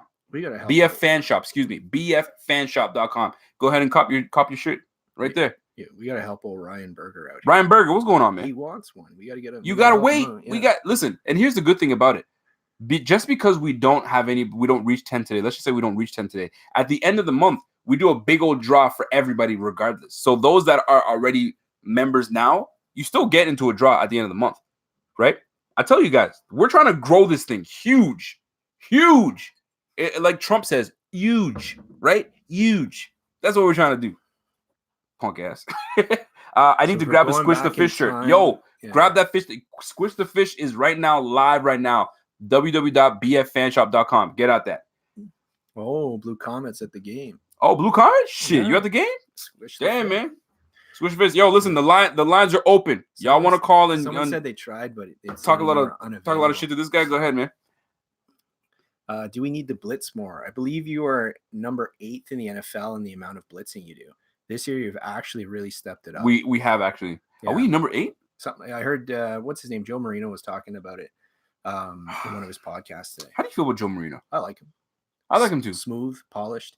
He does a Bills podcast. So yeah. He's obviously say it. More slightly homerish. Okay. You know what I mean? But a little bit. But I mean, he's invested in the team, and I get it. Like I probably see my guys, some of the Dolphin players, a little bit differently because you watch them intently and you know what they can do, and you're always looking at what you think they should do as opposed to what they are doing. So it's really easy to slip in that. But I think he's very smooth. He's very polished. I like his show. Yeah. And he's smooth, man. Oh God, she might be coming home soon. Yeah, both of us are. That's the wifey. Yeah, I see that. I am ... drunk. I am drunk. Yeah. Are we not tanking now? So the coaching staff was never trying to tank. The front office was trying to tank. but coach and the players, like, they're not going to just not play. Especially the majority of Miami's roster are guys that wouldn't make another roster. So this is their shot at the NFL. So this is literally their opportunity, whether it's with Miami or with another team, to show that they belong in the league. So these guys are going to play as hard as they can. Flores seems to be, obviously they've improved since the bye, and all the games since the bye have been closer. But I mean, they beat a crappy Jets team, and they beat a Colts team that was starting Brian Hoyer. So it's not like Brian Hoyer. Yeah, we're not out here beating anyone good, Brian Hoyer. I like Brian Hoyer, man. I fuck with him. Yeah. Where do I find the number? Listen, you got to go to the community tab. Brady, go to the community tab, and the number's right there. It just keeps saying unavailable. Even Kathy can't get through. Well, the lines are open. I'm looking at my phone right now. Yeah. I sent you a message, Kathy. Call me back. Call me back. But yeah. What is the community? The community tab. So you gotta, if you're on your mobile, you gotta go over when it goes about the Buffalo Fanatics. It's in the tabs at the top. So you gotta go over and it says community. And you go to the community. That's where I send you guys all the messages when I'm going live and this, that, and the third. It's all there. Just scroll all the way down and you'll find it. Just do not announce the number in here because it's only for the people that are part of the Bing team. That's what it comes down to. Kevin, do you believe in magic? Do you believe in magic? Are we talking about Fitz magic? No, like he's Fitzy, he's a perfect back. At this point in his career. He's like a really good guy I want on the team to mentor whoever we end up drafting. Like, he's a good dude. He's really smart. He knows the league. He's seen so many offenses. I'm gonna take this phone call. All right, take the call. This is Buffalo Fanatics. This is Rico and Kev. One mic. You like that? I like it. What's your beef? Who are you? Kathy. Let me see. I'm gonna try that. Kathy, is this you? I'll wait for you. I'm trying to hear you out. I'm doing well, Kathy. How are you? How you guys doing? I'm doing well, Kathy. Talk to me. I don't have really much to say tonight. Just felt bad for you because nobody was calling you. Oh, don't feel bad for us. We good. I think they don't want. You guys are feeling real good. We're feeling real nice. I'm like, listen. I think sometimes some people just want to just chill and just kind of enjoy the show. But the fact that you called, that shows love. Kathy, you've been showing love since day one, so that's what I appreciate. Kev, do you want to say hi to Kathy? How are you? I'm good. How are you? How are you? Well, I'm doing well. Why are you so Canadian, bro? Just be a little American. A little. I met Kathy once when we were at the Senate. Yes. When we watched the game where J.J. went for 200 yards. Oh, wait, sorry. I didn't specify. Did you? Because there were multiple 200 yard games. And I told you then that I didn't like Tyrod Taylor. Yeah, it's true. It's true. That. You weren't a fan of Tyrod Taylor, and you're not a fan of Josh Allen, right? No, it's not that I'm not a fan. I just think he's one more year. One more year? Should we give Dable one more year as well? No. Dable, should we give him one more year? No. Wow. So you want him gone? Yeah, I want him. Maybe not gone, but I want maybe McDermott to take it over for one game. Like, who? Punish him, just coach. Oh, you want McDermott to take over the offensive play calls? Yeah, he did that last year or the year before with Roman. You talking about Dennison, Roman? Oh, Dennison. Yeah, with Dennison, he took it over. Remember? He didn't quite take over Dennison because he's not an offensive he's not an offensive coordinator. But he has. I'm sure he has some say in what direction he wants the offensive coordinator to go. But McDermott does not have any say on the offensive side of the ball. However, he does have influence. That's for damn sure. So, and that's where you got the play fearless. I think he undermined Dable a little bit by telling everybody, hey, man, you guys got to play fearless. And he probably told Dable, hey, sit your ass down and let this guy do what he got to do. That's just me, though. But I agree with you, Rico. I don't think the relationship between the two, between Allen and Dable, is there. I agree. It's not there. But can it get better? Feel it. Can it get better? Yes. And they've got to mend their ways quickly. But he's got to let Allen be Allen at the end of the day. I think he's constricting him just a little too much. But that's just me, though. That's just me. Yeah. But Kathy, I'm gonna let you go because I got another call on the other line. But I Okay. love the fact that you called us because care, you felt guys. sorry for us. Take care. Okay, bye. NyQuil induced nightmare said send Dable to Miami. So he's already been in Miami. He was the offensive Hold coordinator. on a second. We got Thomas Gibson. Bing, bing, bing. How we doing? Hey, we got a phone call. Who's this? This is Rico, Buffalo Fanatics. Who are you and where are you calling from? Hey, Scott Blakely from Chicago. Scott Blakely from Chi-Town, my guy. By the way, 677. What does that mean? 677. That's about a 225 average per game. That's that's not nice. bad for having a Bluetooth stuck in my ear. It's not a bad game. Listen, Scott Blakely, I appreciate it because when I heard you said you hit 677 and you were listening to the damn podcast at the same time, I said, yo, respect to Scott Blakely. So Scott, talk to me. What do you want to talk about, man? You want to rip Kevin over here or no? No, I don't know, Kevin. Plus, he looks too damn big. But just so you guys know, but, Rico put me on a footstool, so I'm like shorter. I did have a couple questions for Kevin, though. I'd like to hear his viewpoint since Mr. Gore played for Miami. Mm-hmm. I guess a couple questions on that. Number one, I'd like to get your viewpoint on whether or not you think Gore is a first ballot Hall of Famer, because there seems to be some people think, well, it's his longevity, which is bullshit. The other thing is you think he's going to get 88 yards tomorrow? And then I just love to hear, I know you don't think Miami's going to win tomorrow. Neither do I, by the way. But at the end of the day, if you were to beat Buffalo, what would be your three keys to a victory against Buffalo tomorrow? Okay, so we'll start with Gore. I think Gore is a first ballot Hall of Famer. You can't have that many yards and not get in. If you want to use a longevity argument, then why did Curtis Martin get in first round? And I'm not saying he doesn't deserve to, but it's very similar, except Gore has had an even, arguably more productive career. Gore was the centerpiece of those 49er teams that went to a Super Bowl. Gore has scored in a variety of ways. He's great in all three phases of the game in terms of receiving, running, and pass blocking. I don't think he'll get those yards tomorrow simply because I think tomorrow is a great opportunity for you guys to really showcase Singletary. If you are going to try and establish something with him, doing it against Miami's 29th ranked poorest run defense is a good opportunity.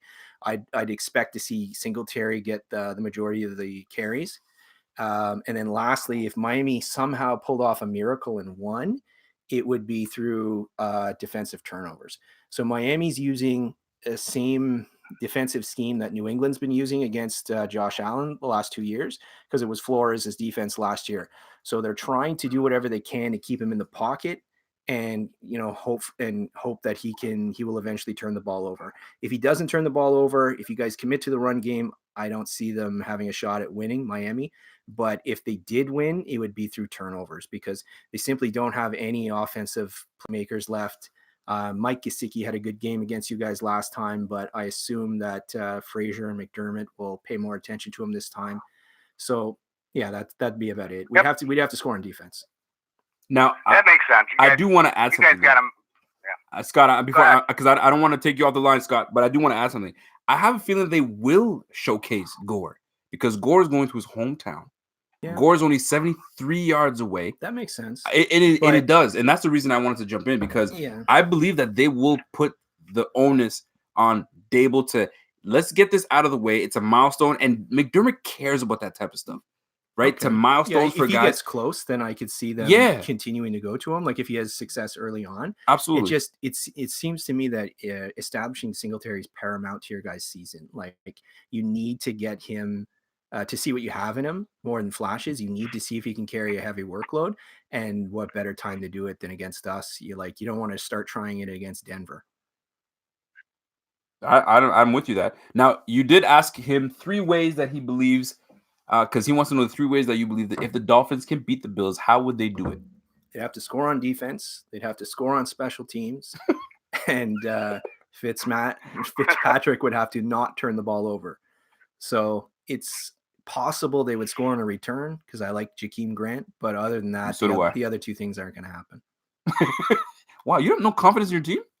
Even if they're like what 2-7, Yeah, 2-7, you gotta have a little love for them. they got no one left. They're down to their like third string running back. Their top receiver's gone. They have no offensive line. Their top corner's gone. Their top safety's gone. Like So Preston Williams is better than Williams is their best receiver right now. really? Yeah, he's really Wow. good this year. Yo, Gesicki, they need to showcase Gesicki more than, man. They do. They don't give this guy enough love. And he's an athlete. Yeah, Golly, man. What is Flores? Who's the offensive coordinator for you guys? Chad O'Shea. Chad O'Shea. Well, get it together. Well, they've started to, right? He's been coming on lately, and they've started focusing on him a little bit more, and they cut O'Leary in part to give Gesicki more playing time. I like it. Well, Scott Blakely, you know I appreciate everything that you represent, and the fact that you call in and show love all the time. I love it. So you're one of my favorites that keeps calling in, so I love it. All right, Rico. Hey, thanks, Kevin, for your insight. Appreciate it. No problem. All right. My man Scott Blakely calling in. We got to get to Chicago sometime because I desperately want to try this deep dish pizza.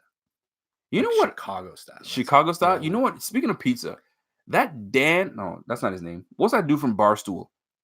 El Presidente, whatever they call this guy. But that dude, he goes around just eating pizza and testing pizza out and marking it. And that's the first time I actually knew who this guy was. Portnoy. David, whatever the fuck his name is. He's funny cat. Mafia 585 told me. Yeah. What's that? Yeah. What's his name? Dave. Portnoy. Portnoy. Yeah. Yeah, I like him, man. He's hilarious. He's actually funny. And he's a Patriots fan? Shit. Yeah. Next time we play the Patriots, I'm going to try to get his ass as an interview. I wonder if he'll do it.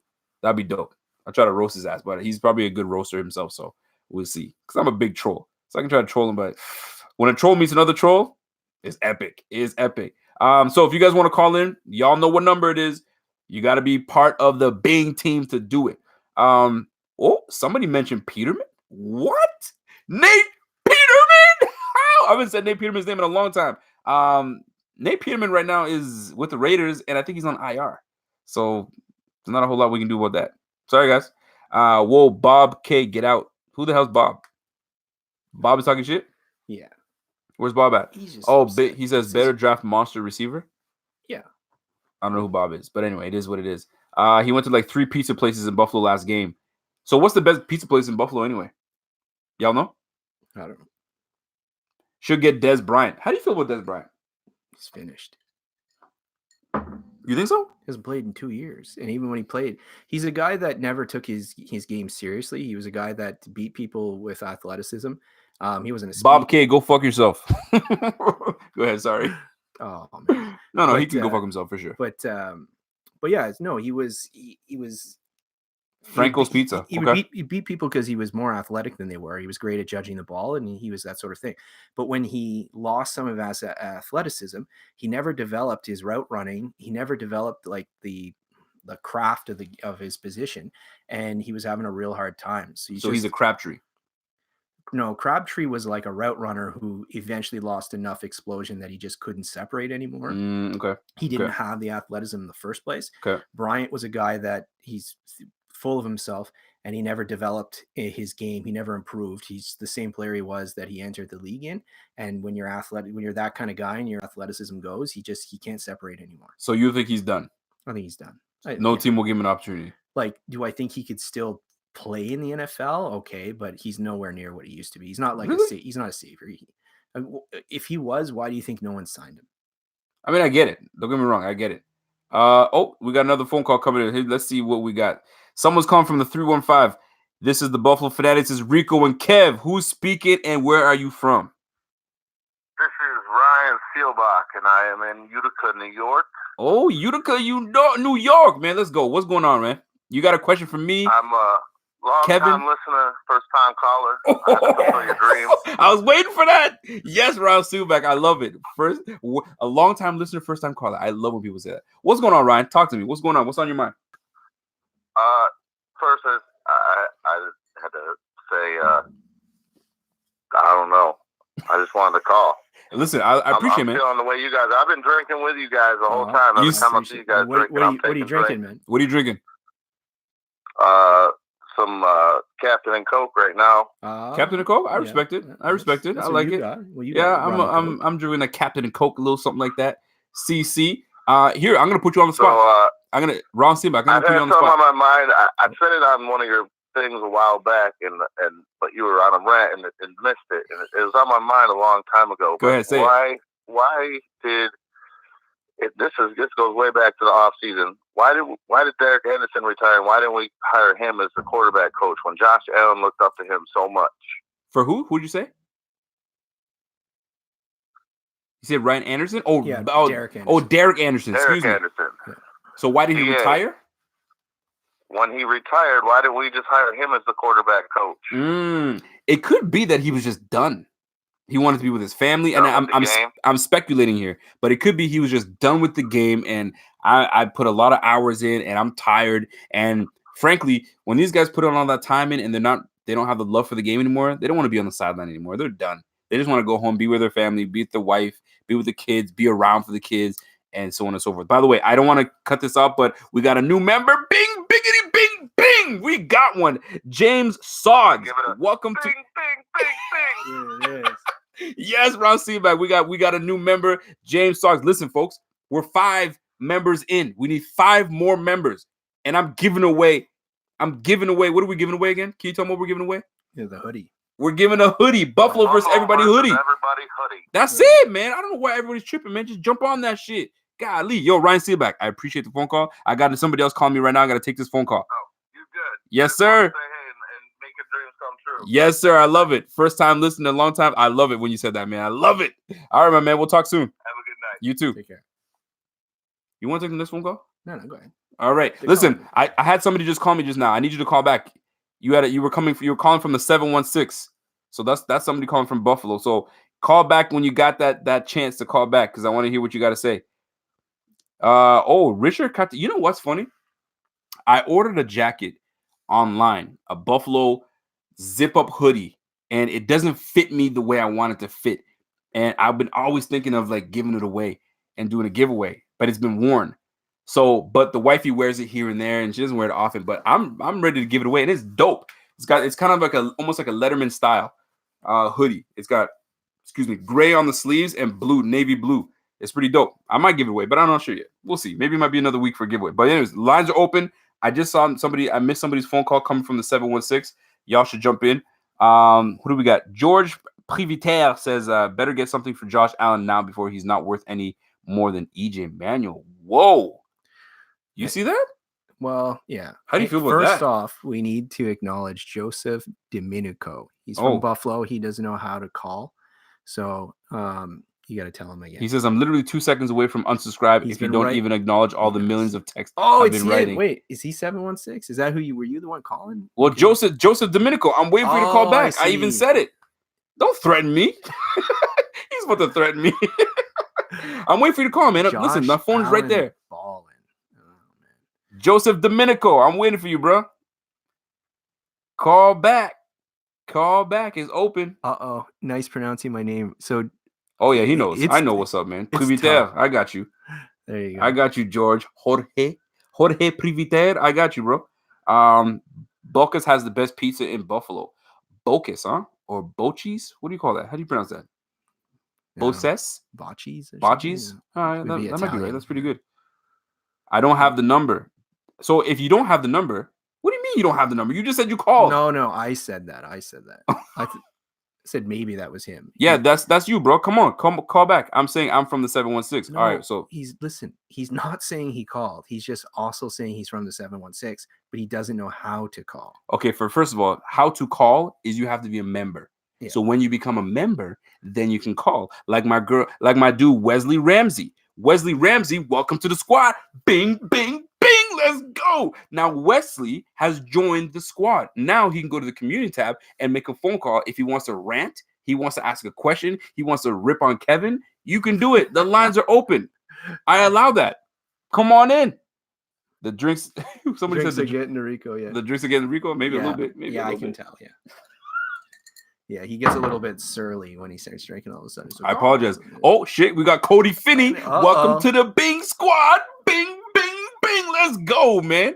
Yo, Thinking Out Loud says, Sac passe mon cher. Apam pas ton dos, man. Oh, come on. Nous là, man. Anyway, so he says, great show, BF. If Bills lose, how dare you? and offense is atrocious, they better not let Dable on the plane at Kingpin.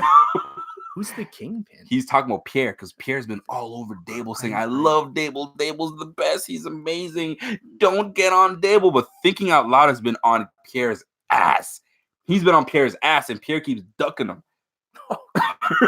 I'm joking. Pierre doesn't duck nobody. Pierre wants that smoke sometimes. Sometimes Pierre's like, yo, who wants it?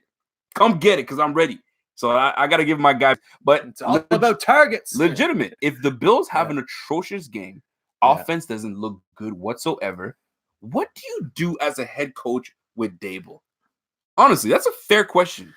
You got to keep him for the rest of the year. I agree with that part. Like, because you don't want to start all over. Like, but look what happened to Ken Wisenhunt, excuse me. Yeah, but I mean, your team's actually like going to go to the playoffs. Right. I get it. So you can't who are you going to bring in right now? You can't incorporate a new offense this late in the year. You know, you've already passed. Even I was going to say you already passed your bye week, but it doesn't even matter. You can't implement a new offensive scheme halfway through the 3/4 of the way through the year. So you got to keep him. He's got to play the rest of the year, or he's got to be with you guys the rest of the year, and then reevaluate. If the Bills' offense stinks tomorrow against Miami, you've got a problem because Miami is brutal. But you know what? I'll tell you this though. Although we beat Miami the last time, Miami knows they can play with us. They know they can play with us, so they're gonna come a little bit of extra spice when they play us, and that's what worries me a little bit. By the way, I'm gonna take a phone call right now because I got somebody calling right now. This is Rico, Buffalo Fanatics.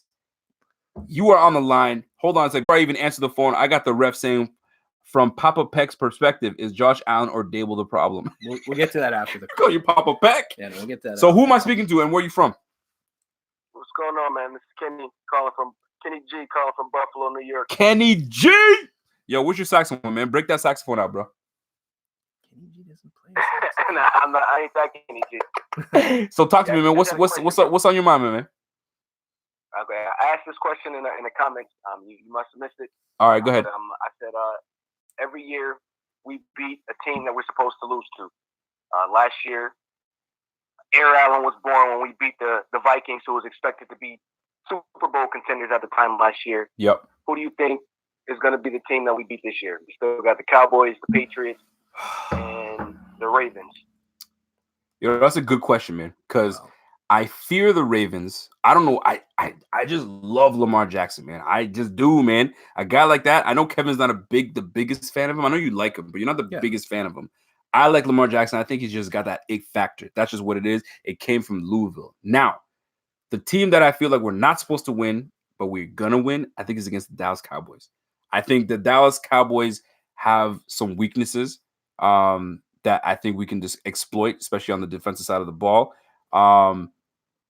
But I also fear them at the same time. But if that's a team, because everybody knows we're going to lose to them, or they feel we are going to lose to them. So that's the game that we come in. What about the Patriots? I mean, we lost to the Patriots by a fucking inch. See, I don't worry too much about the Patriots because we play the Patriots so tight all the time that it could go either way. We do. What are you talking about? When do you play them tight? The last game you played. We always played them tight. You got blown out the game before. The game before. Yeah, the second time you played them in New England last year. With a rookie Josh Allen? It was the war. You just said all the time, and I named one game after, and you're like, well, not that one.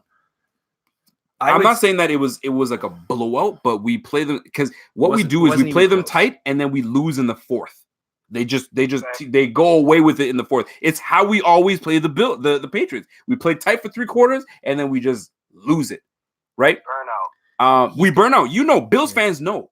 You know what I mean? So now, if we're gonna be, I don't know. I don't fear the Patriots. Like he's got a point. Well, then that's what he's saying. He's saying of the three teams, the three good teams left, Baltimore, Dallas, and Patriots. Which one do you feel that we can beat? Best? That we can beat. He's saying that he thinks it's the Patriots because you guys played them tight the last game. Mm-hmm. And to be honest, right now, I think Dallas as well, just because it's the Patriots and they usually find a way to win. But Dallas is a really good running team. And that's right now on your defense. That's kind of what's stopping him. I'm not saying you can't beat Dallas. I'm just saying from his perspective, I can see it.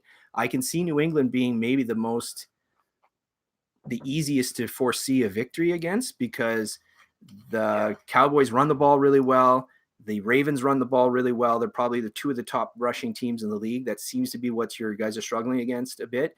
And you guys have shown some success limiting Brady earlier this year.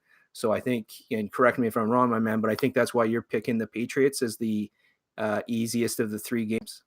That's your upset special. If he's still there.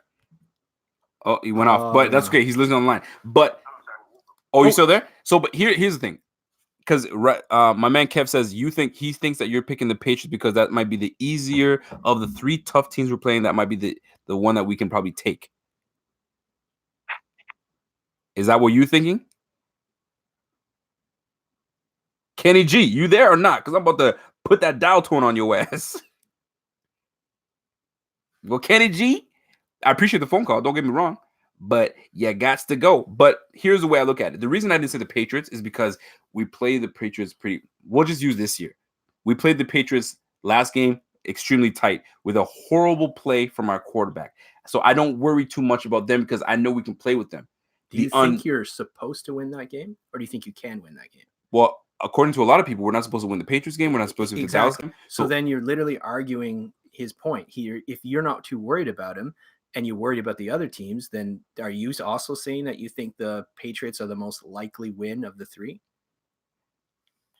But the one that we're not supposed to win You're not supposed to win in New England. You're not. I don't know. Neither in Dallas. Exactly, we're not supposed to win in Dallas either. So I'm not saying you can't, but you're not supposed to win in New England. You won't be the favorites. We'll say that. You're not going to be the favorites in New England. You're not going to be the favorites in Dallas. And you're not going to be the favorites over Baltimore unless something really weird happens between now and then. Hold on a second. I got to give a shout out to Joseph Domenico. You finally made it. Shit.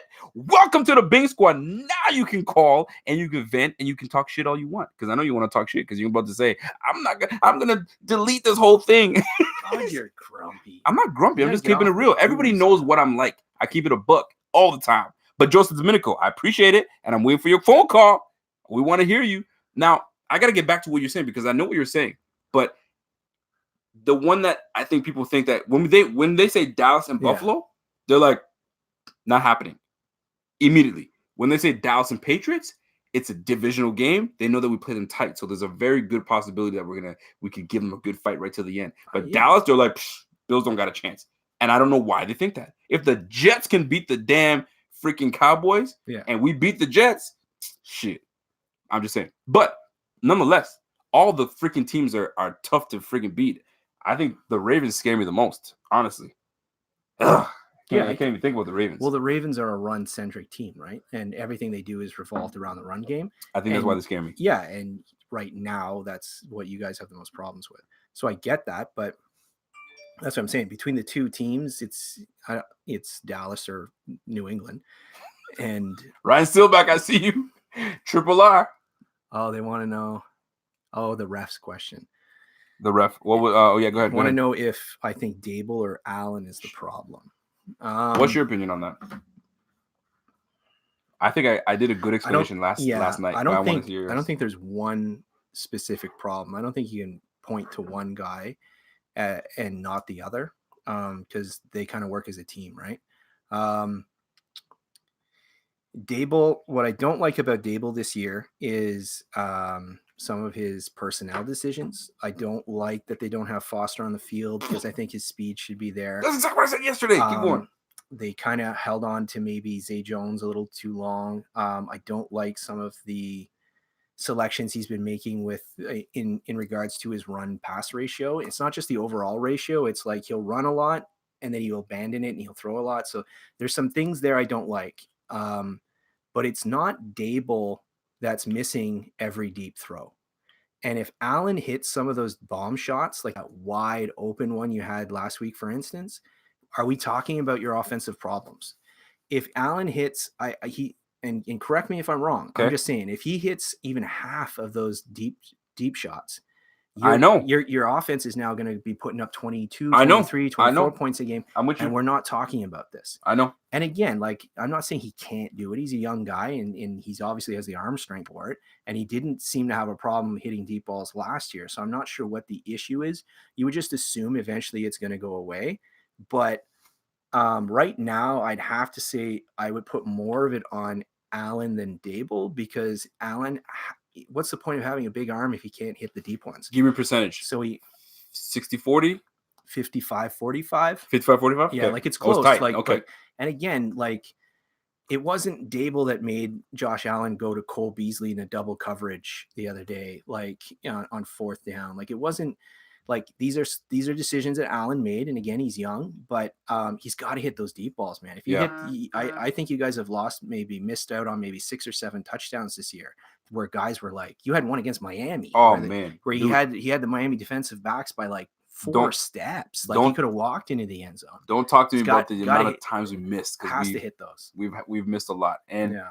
and the thing is, and that's what it is. And that's why I think Pierre is really on this. We're this close, but yet we're far away, right? It's such a thin line of where the Bills could totally be, because we're this close because of what Kevin just said. A few deep ball shots that we just missed by like a yard or two, I mean an inch or two, and we're scoring 24 to 26 points a game, right? But now we're missing them, and which has got us to 18 points a game. It's not going to cut it. You can't. We're in a passing league where we got to light teams up. Guys are throwing. I mean, we talked about this, right? Quarterbacks are throwing for 4,000 yards in their sleep, like nothing. Kyler Murray's got like 4 300-yard games, dude. already. And in against the Eagles, when your defense struggled a little bit, against the Eagles, that's when you need your offense to step up. Your defense can't win every game, no doubt. The offense has to chip in, and when they needed them, Allen put up 160 yards passing against a prevent defense in the end of the third and most of the fourth.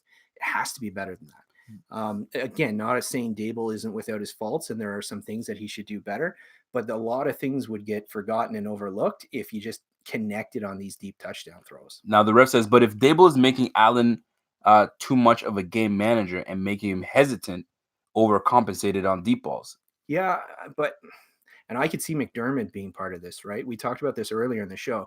McDermott is very cautious by nature because he's a defensive head coach.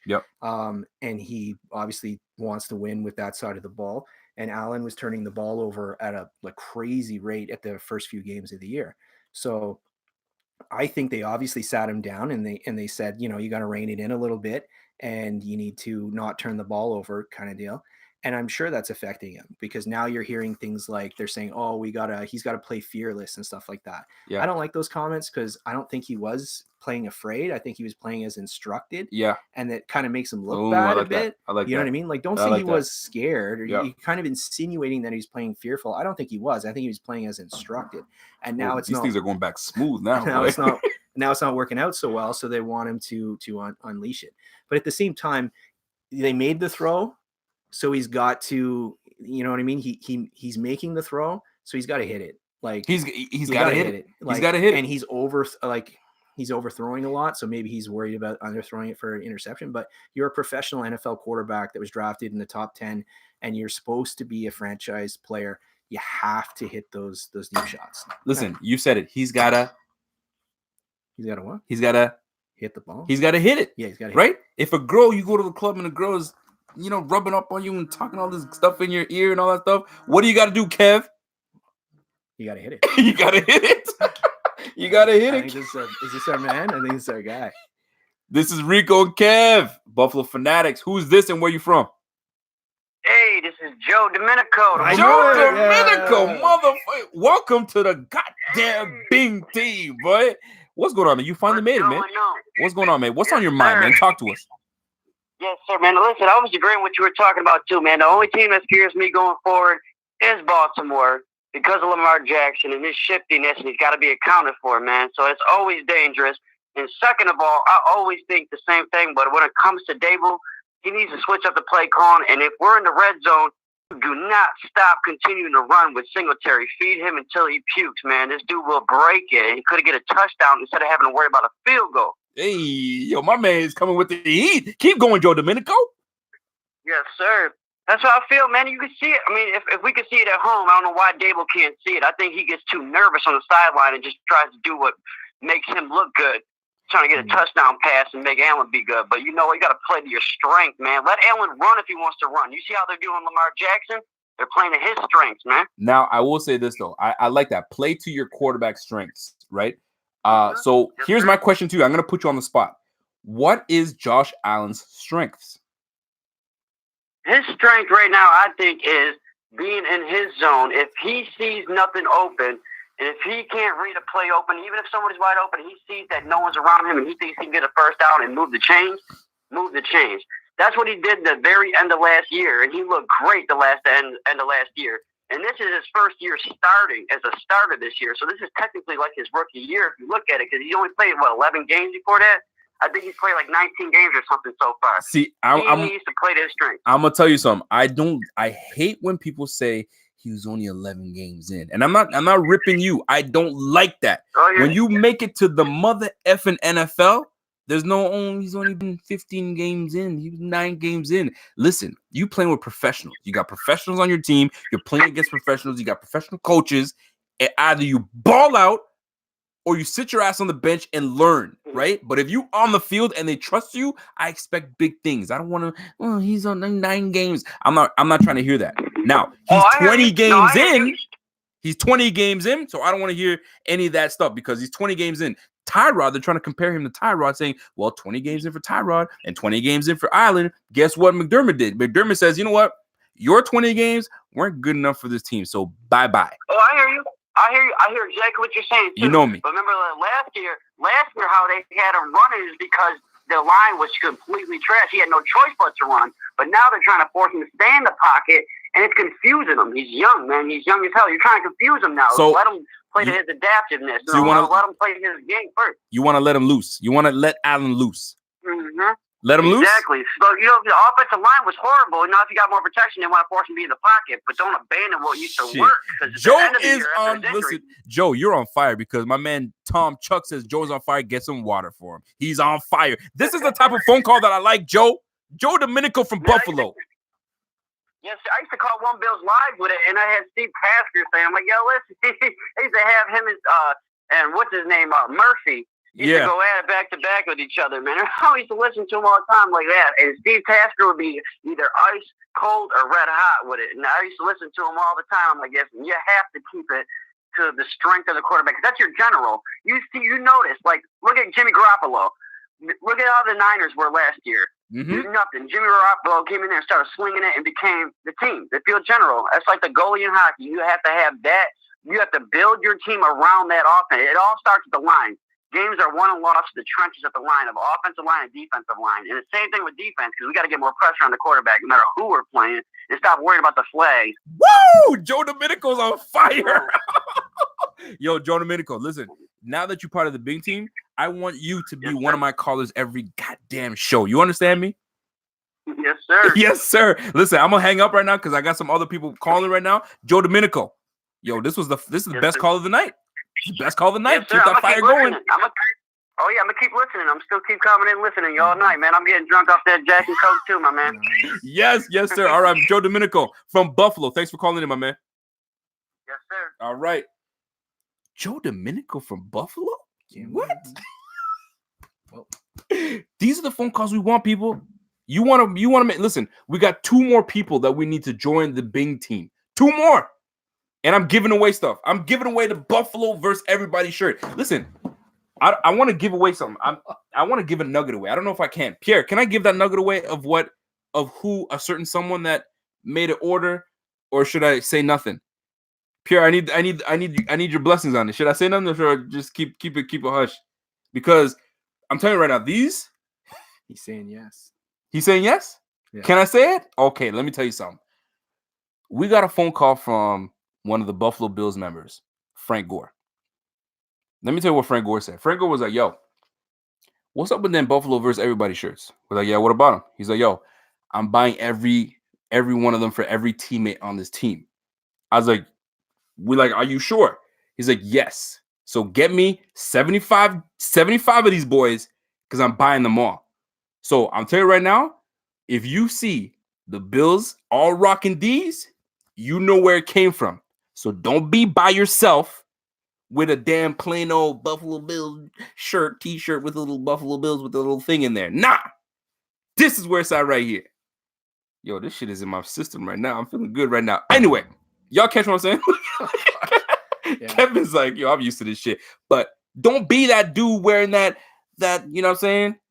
All these other shirts. This is where it's at right now. It's hot right now, and it's not going nowhere. Especially with the way the team is playing right now. We go into Miami Dolphins, and we knock the Dolphins around like we're supposed to. Fish fry, like we're supposed to. We're supposed to. Show them shits are gonna be fire, and I'm waiting for it. So when these shirts go out, when the Buffalo Bills are all wearing them, don't be that dude sitting there like, man, where do we get those shirts? Right here.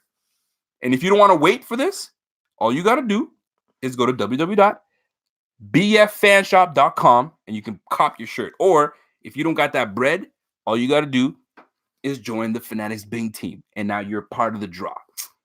Anyways, let's get on to the next topic. Oh, shit, we got James Parker in this bitch. James Parker, welcome to the Bing team. Bing, bing, bing. Yo, because we have 9 people, Kevin has to be the person that gets the 10th, and he's got to get wild and live. So we get one more. Kevin, you got to do it. You got to jump in there and go.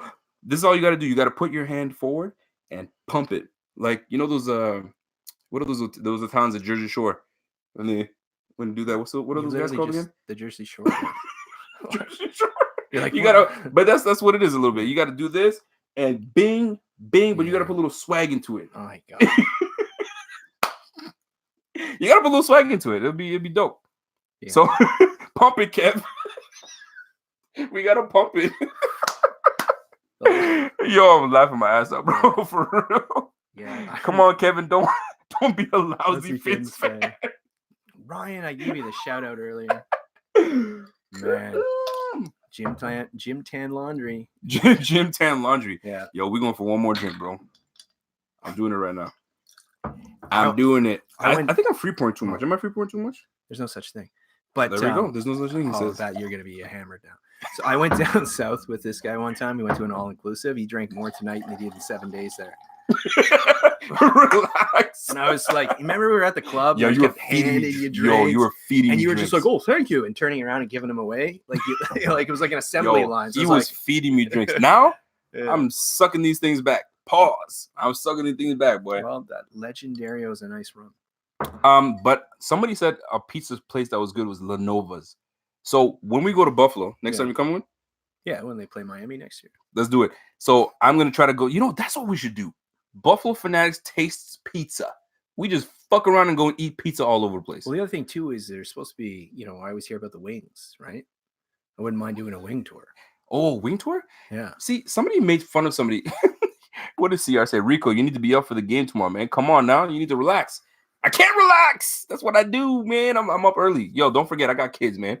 These kids don't give a damn. They wake up like, Dad. I'm like, hey, man. Daddy's trying to sleep. They don't give a damn. Get your ass up. Come hang out with us. So it is what it is. My friend owns Lenovo's. It's really good. Nick, what is it? Checheni. Nick Checheni. Listen, guys, we're one member away from me doing a giveaway, and Kevin's gonna do the bing bingity bing. We need to see it. And we're gonna screenshot it and we're gonna put it all over the place. It's gonna be amazing. Maybe it'll replace my which one? Remember the one from the draft? Steve Rogers. Oh, yes. That was great. Steve Rogers. Where have you been? Yeah. That was great. Yeah, he was gone for 4 months. All of a sudden he starts popping up. But yeah. Where did Pierre take us? The Niagara Cafe. That's where he took us in Buffalo. What? Niagara Cafe? When we were there. Remember, we went and ate the chicken, the Spanish place. Oh, is that what it was called? Yeah. Good fucking memory. Yeah. Holy shit, I didn't even look at the place. Did you like that place? That was awesome. Yeah. So Niagara Cafe, we're just doing a promo and we're giving these guys a shout out for nothing. There it is. See? But it is what it is. Niagara Cafe, we had some Rio and we had some how do you say chicken in Spanish? You remember? Pollo. Yeah. My little Westerner. We had some Rio and some pollo. And it was dope, man. Yeah, it was really good. It was really good. I'm not gonna lie. That was dope. I prefer Duff's over Anchor Bar. See, I hear Duff's is really good. I hear Anchor Bar is dope. We just do both. Shit, fuck it. We'll just do both. Yeah. Oh shit! Oh, no. Kevin, you're up. New Mexico? New Mexico's a new member, so you better You better get that shoulder warmed up. What's AGE? It doesn't matter. So he wants to hear you say. He wants to hear you do the. Oh man. Yo, get your screenshots ready. Yeah. Jesus. I'll do it with you. Yeah, okay, you do it too. Yeah. All right. Bing! Bing, bing. Oh There you go. my God. That was terrible. You know what? For the 10th member, I got to give you prop. Bing, bing, bing. Let's go. EJ from New Mexico. Let's go. That's 10 members tonight. Yeah. So guess what? We're giving away a hoodie. And guess what? That hoodie, man, that was terrible, man. You got to do better than that next time. You got to do better than that. You know I'm not in a... I know. But this was the point. Emotional For the man. 10th person, you had to really... I mean, that was strong, though. I'll give you this. I'm Though, getting a lot of... that actually, come on, that was pump was really strong because he yeah, I didn't was like... giving like a lot of power in the pump. He I know was. I'm just not a loud person, you know what I mean? But I was 'Cause really... I'm sitting there going, I'm getting there. Kevin's stiff and shit. It was stiff, man. It was like fucking, it was like, Oh, look at that. Yo, show the guns up again. Yeah. Give him the guns. Give him the gun show. very good. Yeah, Kevin was giving me the gun show. He gave you the click, click, bang, click, click, bang. Here we go. So we got 10 new members. So guess what that means? That means we're giving away a BF hoodie, Buffalo versus everybody. So here's the deal. Here's how it works. We, the Buffalo Fanatics, we will do a draw of all our Bing team members. The 10 included today, the ones that got in today will be added to the draw, and we all are going to be put into the draw, and we'll pick a winner. So good luck to the winners. I'll be announcing the winner tomorrow from last week's for the signed helmet, and then we'll go from there. So EJ from New Mexico, welcome to the squad. He says, "Come on, Fuzzy Navel." Fuzzy Navel Kevin. Oh shit, we're gonna call you FNK. Fuzzy Navel Kevin. Damn, man. Yo, every time you come here, they give you a new nickname. You got nicknames everywhere, man. It's like I'm drinking gin and juice. Like, that stuff's weak. Fuzzy. It's because you're such a lightweight. You've had 3 drinks and you're hammered, right? So they're like, this guy must not be drinking. I'm like, a lightweight. This guy can drink like you would not believe. He was telling me about a Russian chick that, where were you guys? Cuba? You're in Cuba, yeah. In Cuba. And the Russian girl was like, yo, I drink. Do you drink? And Kevin's like, yeah, for sure. I do drink. No, she was saying that Canadians can't drink. Oh, Canadians can't. So it was national pride. This boy can drink like a fish. She pulled out some sort of like growler of some sort of homemade moonshine or something. I don't know. It tasted like grappa, if any of you know what that is. And, I mean, we got Joe Domenico. That is an Italian name. So grappa, you should know what grappa is, Joe Domenico, or any Italians that are in this bitch. Sipping on that gin and juice. Ron Sealback, he knows what it is. Yeah. So if you guys know what grappa is, my man was about to drink something similar to grappa, right? Oh, yeah. She brought out this like jug of some sort of moonshine. This was at 2 a.m. We were coming back from the bar, so I had to represent Canada. She had all of her Russian buddies with her too. And hold on a second before you get into that. Joe Domenico wants to know where I'm from. Joe Domenico, I'm Canadian, my G. But see, black folk that are from Canada, some of them were like, if you're from Nova Scotia, a lot of your backgrounds and your background are all born in Canada. My parents are from Haiti, so I'm Haitian. Mm-hmm. So I parle Creole, je parle français aussi, puis I speak a little English and un poquito español. Do you speak a little Spanish? No. Not at like all? I can understand. Well, No. well, I speak French, right? So I can. Oh, that's right. Yeah, I'm French. So Yeah. I can speak, so I can understand some Spanish because it's so similar. Right? Do you understand the Quebecois when they speak like really strong, like? Yeah. Oh, do you? Oh, fuck, I I can't lived stand that shit. in Hull there for like 5 Oh years. yeah, absolutely. Joe Domenico says absolutely. You will be feeling tilt. Yo, I'm feeling nice right now. I'm feeling really good. But yeah, if you drink that grappa, game over. Go ahead. I don't want to take away from your story. Oh no. So the Russian chick was like, "Yo, you drink with me tonight, I'm gonna fuck your ass up." Kevin's like, "Bring it." So they drank from like 2 a.m. We to started what? at 2 to 4:30. We finished her bottle of moonshine, and her and I had to carry her big Russian friend to his room. Like it was impressive. Man, I can't remember her name. She was a impressive lady, we'll say. And she was thick as shit. She was like what, 5? Well, how tall was she? Oh, she was like 5'9", like $170. Like she was a thick, a thick chick. Yeah. She was like me a little cool. thick chick. She was cool. And so, her and I drank, and man, so the next day I earned the respect. So the next day she pulled out bottle number 2 of moonshine. Wasn't looking forward to that, but national pride was on the line, so we had to do it. Bobby Ray says, "You're nuts. That's how they take you back to the telly and take all your money." So Bobby's been robbed before, so that's why he knows. Yeah, but Kevin can hold his. He can hold his own, man. He can hold his own. Buffalo is missed culture city. Is a missed culture city. Yeah, I mean, man, if you go to Canada, I mean, Canada's got a mixture of everything. We got everything here. Like you can't miss it, man. You name it, it's here. So it all depends on what parts of Canada you go to, and you get a whole bunch of this. You want to see a whole bunch of Haitians? You go to Montreal. Montreal's got a bunch of them over there. If you want Italians, you know where you go? I'll tell you where you go. What? Italians. No. Sault Ste. Marie. Oh yeah, I told you that. Yeah, I was the one that told you that. yeah. The Sioux the Sioux has Italians galore. You feel me? Yeah. Where you want Jamaicans? You want to go to Jamaica? You want Jamaicans? You go to Toronto. Toronto, yeah. Toronto's got a whole bunch of Jamaicans. You want the Asians? Where the Asians at? Vancouver, Van City. That's what it is, man. Yeah. Ryan Berger says Rico show PG. isn't PG-13 anymore. Not tonight. So one guy wants to hear you speak French. Tu veux que je parle français? Oui, on va parler français un peu. De quoi que tu veux que je parle? On va parler de Buffalo Bills? Oui, non, pas du tout. Quoi? Veux-tu parler ou non? Oui, je peux parler français. Et voilà, on parle français. Tout le monde, on parle français. But we're not from Montreal. So we're... Moi, je viens d'Ottawa. Ottawa, yeah. Ouais, c'est ça, exactement. Puis, quand je parle français, le voix est un peu plus haut. Quand je parle anglais, it's a little deeper. I can speak a little deeper, man. Pendant que je parle français, ça monte. I don't know what it is about French speaking, but your voice goes a little higher. J'essaie de parler français un peu plus. You know what I mean? I can, but I don't bother. I don't bother with that. But it is what it is, man. You gotta be. What do we call that when you got a whole bunch of skills? That's what you say. What do you say? You're multiple. You're diverse. Diverse. You gotta be, man. Yeah. That's how you bag. I don't want to tell you the wife is not. That's how you bag the chicks out there, man. The more you can do, the better it is. Someone wants to know if I want the Dolphins to draft a QB. Yes. Well, it depends. It's rough now. It depends who's there. In the first round, I would take either Burrows or Tua. I know Tua just got hurt. I don't care. Miami's not going to contend next year. As long as it doesn't look career threatening, take him. I don't like Herbert. Don't like Fromm. Don't like. Why don't you like Fromm? Like when I say don't like them, I mean like I'm probably going to pick 3rd or 4th overall kind of deal, right? Yeah. So I'm not going to pick those guys there. If Fromm or someone's around in the second round, which probably won't be, but if he is, then yeah, take a flyer on him. And then if he sucks, then you go for Lawrence or Fields the next draft. But I'm not spending a 4th overall pick on Jake Fromm, who's the next Kirk Cousins. You need to go with a guy that's going to lead Miami. That's got. Like, you think if Tua came in, he would have been a leader for Miami? Oh, yeah, absolutely. You think so? Really? Yeah.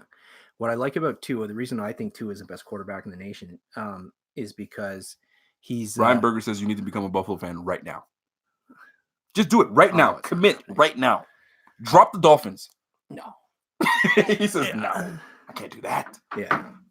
But no, I love Tua because it's his ability to process and his ability to go through his progressions and his reads. He's a pocket passer with a bit of mobility to escape, but he doesn't run. He's not a runner. He's looking to extend plays.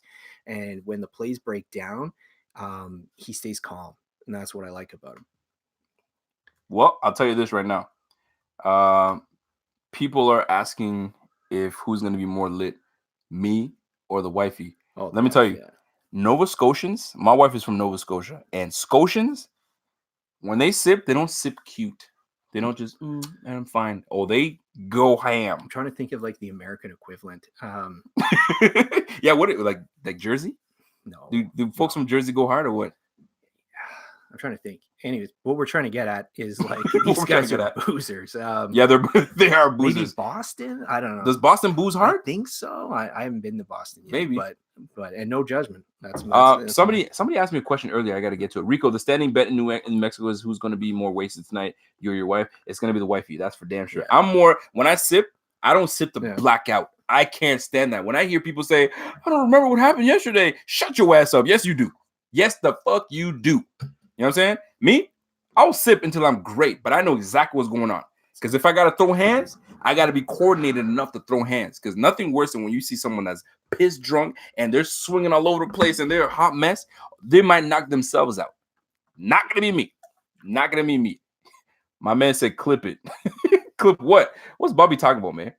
Yo, we've been talking for 2 damn hours. Yeah, I know. It's crazy. What the hell's going on here, man? Yeah. This is what I told him. I said, when we sipping, yeah, shit changes. especially if you're talking about Joe Tadero with Villanovas in the Italian mob back in the day, there still exists there. I don't know what Joe Domenico's talking about. I don't want to be involved with that shit. Leave my black ass out of that. All right. Lawrence will flop, not flip. Are you talking about your DT? Someone said, Rico, are you a Sabres fan? Does it look like I watch hockey? No, not Lawrence. He's talking about Trevor Lawrence. Oh, Trevor Lawrence? I yeah. like Trevor Lawrence. Yeah, is he overrated? Those people are talking about he's overrated. But before we get into that, hold on a second. My man said, am I a Sabres fan? Bro, no. I'm not a Sabres fan. I'm not a hockey fan. But if I'm going to root for a hockey team, I got to root for the home team, which is Ottawa Senators. But they trash and been trash for the longest time. They don't know what the hell they're doing with that damn franchise, man. I hear all the Sens fans here complaining about the team. Here's the worst part. You go to a home game. I've gone to a couple hockey games just to kind of, man, let me see what the fuck is going on. Guess what? Half the damn stadium's empty. God, these Ottawa fans are the worst, man. I'm not even going to get into that. But I'm sure Buffalo's no different. The Buffalo Sabres stadium is probably empty as shit. No, actually, no, that's probably a lie. Not. Yeah, they do well. That's probably full of shit. Yeah. And they started off the season real hot, and now I see people complaining about the Sabres. That's what it is, man. You know what I know about the Sabres? Dominic Hasek, when Dominic Hasek was back then, the Sabres were the team. I was like, yo, who the fuck are the Buffalo Sabres, man? Who else is on that team? You remember, know hockey a little bit? Who's played for the Ottawa 67s. Matthew Barnaby. Look at you. Keep going, man. Don't stop. I think Shane Ray. Shane Ray? Still there. That might is he right? Yeah, it might have been. No, Ali Hassan says, Rico, why you hating on our city, Ottawa, and the Bills? Yo, Ali Hassan, let's keep it real, man. The Sens ain't shit. They haven't been shit. Ever since we went to the playoffs and we nearly made it to the Stanley Cup. Did we make it to the Stanley Cup? No. We nearly made it to the Stanley Cup. We nearly made it. Oh, we were Stanley Cup. No, we nearly made it. They freaking turned Elgin Street into a freaking Sens Way or Sens Drive. The Red Mile. Anyway, the Red Mile. Anyway, the point I'm trying to make is this. Senators haven't done shit. The problem is Melnick. Melnick don't know what the hell he wants to do with his damn team, and it's suffering, and that's what's happening. You know what I'm saying? Cody Finney says, Rico, what's your beef of choice? Or what's your beer of choice? Here's the thing. I'm not a beer drinker. I don't like beer. I don't do it. If I'm drinking, it's the liquor. It's the liqueur. But beer, can't do it. Not doing it. The first time I had beer was like 3 years ago in 2016. I had beer and I was doing beer pong, and I was killing it. Boom! I was Doug Fluting that bitch. Bang! Boom! Anyway, but that's the only time I had beer, and I had to chug like 2 or 3 cups of beer, and I was like, bro, that's gross. That shit is disgusting, bro. I don't like that shit. I don't like it. It doesn't do it for me. Buffalo Love Glasswork says, Joe, you're talking about stuff you don't know about. Villanova's? I guess Villanova's is trash. I suppose that's what it is. If you had to choose a beer, what would you choose? You're a beer drinker, you know. No, I'm not a beer drinker. Oh, you don't like beer? No. Well, I'll drink it, but like I'm vodka, usually vodka soda. What the fuck is it, like Molson Light? Fuck, I don't know. Molson Light. Does anybody drink Molson Light? I don't even think Coors Light. Coors Light's popular, but okay. What else? What else is there? Coors Light's the beer that you just get at a sports bar because I thought all Canadians watch hockey. Are you fucking nuts? Most Canadians watch hockey. You know what? That's it's true. Most Canadians watch hockey. No, not me. Not happening. I should become. If I don't become a Sens fan, I should be a Leafs fan. I don't know. Or a Montreal fan. I was a Calgary fan. Still am, I guess. Calgary Flames, but yeah, you got to be a Canadian. The thing is, if you're from Canada, we have a lot of teams in Canada, so you got to be a Canadian fan team. You can't go and be a Sabres fan. I can't. I just can't do it. So it's either I'm a Winnipeg Jets team, or I'm a Vancouver, I'm a Canucks fan, or I'm a Montreal Canadiens fan, I'm a Leafs fan, or I'm an Ottawa fan, or I'm Calgary. Well, who am I missing? Edmonton. Who else? We got 7 teams? That's it. We got 7 teams, man. Those are the 7 teams. That's it. We can't. But you know what's funny? I used to fuck with Detroit at the Joe Louis Arena with Steve Yzerman, Canadian, was killing it. We had from Ottawa. Yeah, so we had Steve Yzerman. We had the winger that was with Steve Yzerman. There was another sick player with the Yzerman back then. Yeah, like Brandon Shanahan started. Shanahan was there. I used Fedorov to play was the second Fedorov. That's who it was. Oh, Fedorov. He was Sergey. He was Sergey Fedorov. Man, that's when Detroit was nice. Who was the goalie? They had a nice goalie too. No, he wasn't that great. You're thinking of Chris Osgood. Osgood. They had Chris. Let me tell you something. Chelios, Do you know what? Lidstrom. Look at you go. You know why I know these things? Because I used to play freaking Blades of Steel on Sega. and I used to play EA Sports hockey. Yeah. So I knew all the players, right? Rionik, who was the other guys? You're thinking of NHL 95. Probably. Yeah, you're thinking of Joe Ronick. Ronick, who's on Larmer, dude, all these guys, man. Chelios played for Chicago back then. Yeah, look at me Belfour. talking hockey. Yeah. Look at us. We're talking hockey right now. How about that? Yeah, okay. That's some bullshit because I don't talk hockey. Golly. Will our rookie lineman get a sack tomorrow? Oh man, well, it's been disappointing. I'm not gonna lie, man. It's been disappointing. It has been. I don't care if he's a rookie or not. It's been disappointing. We brought you in to pressure the quarterback, and you probably are. But finish. We want you to finish. The amount of times I've seen this man whiff on quarterbacks, like Jerry Hughes, I don't know, man. Taking him under his wing. Oh man, it's frustrating. I mean, if he's going to, Miami's like got just trash inside. So like, this is a good chance. Bobby says hockey talk. Audience has left the chat. Yeah.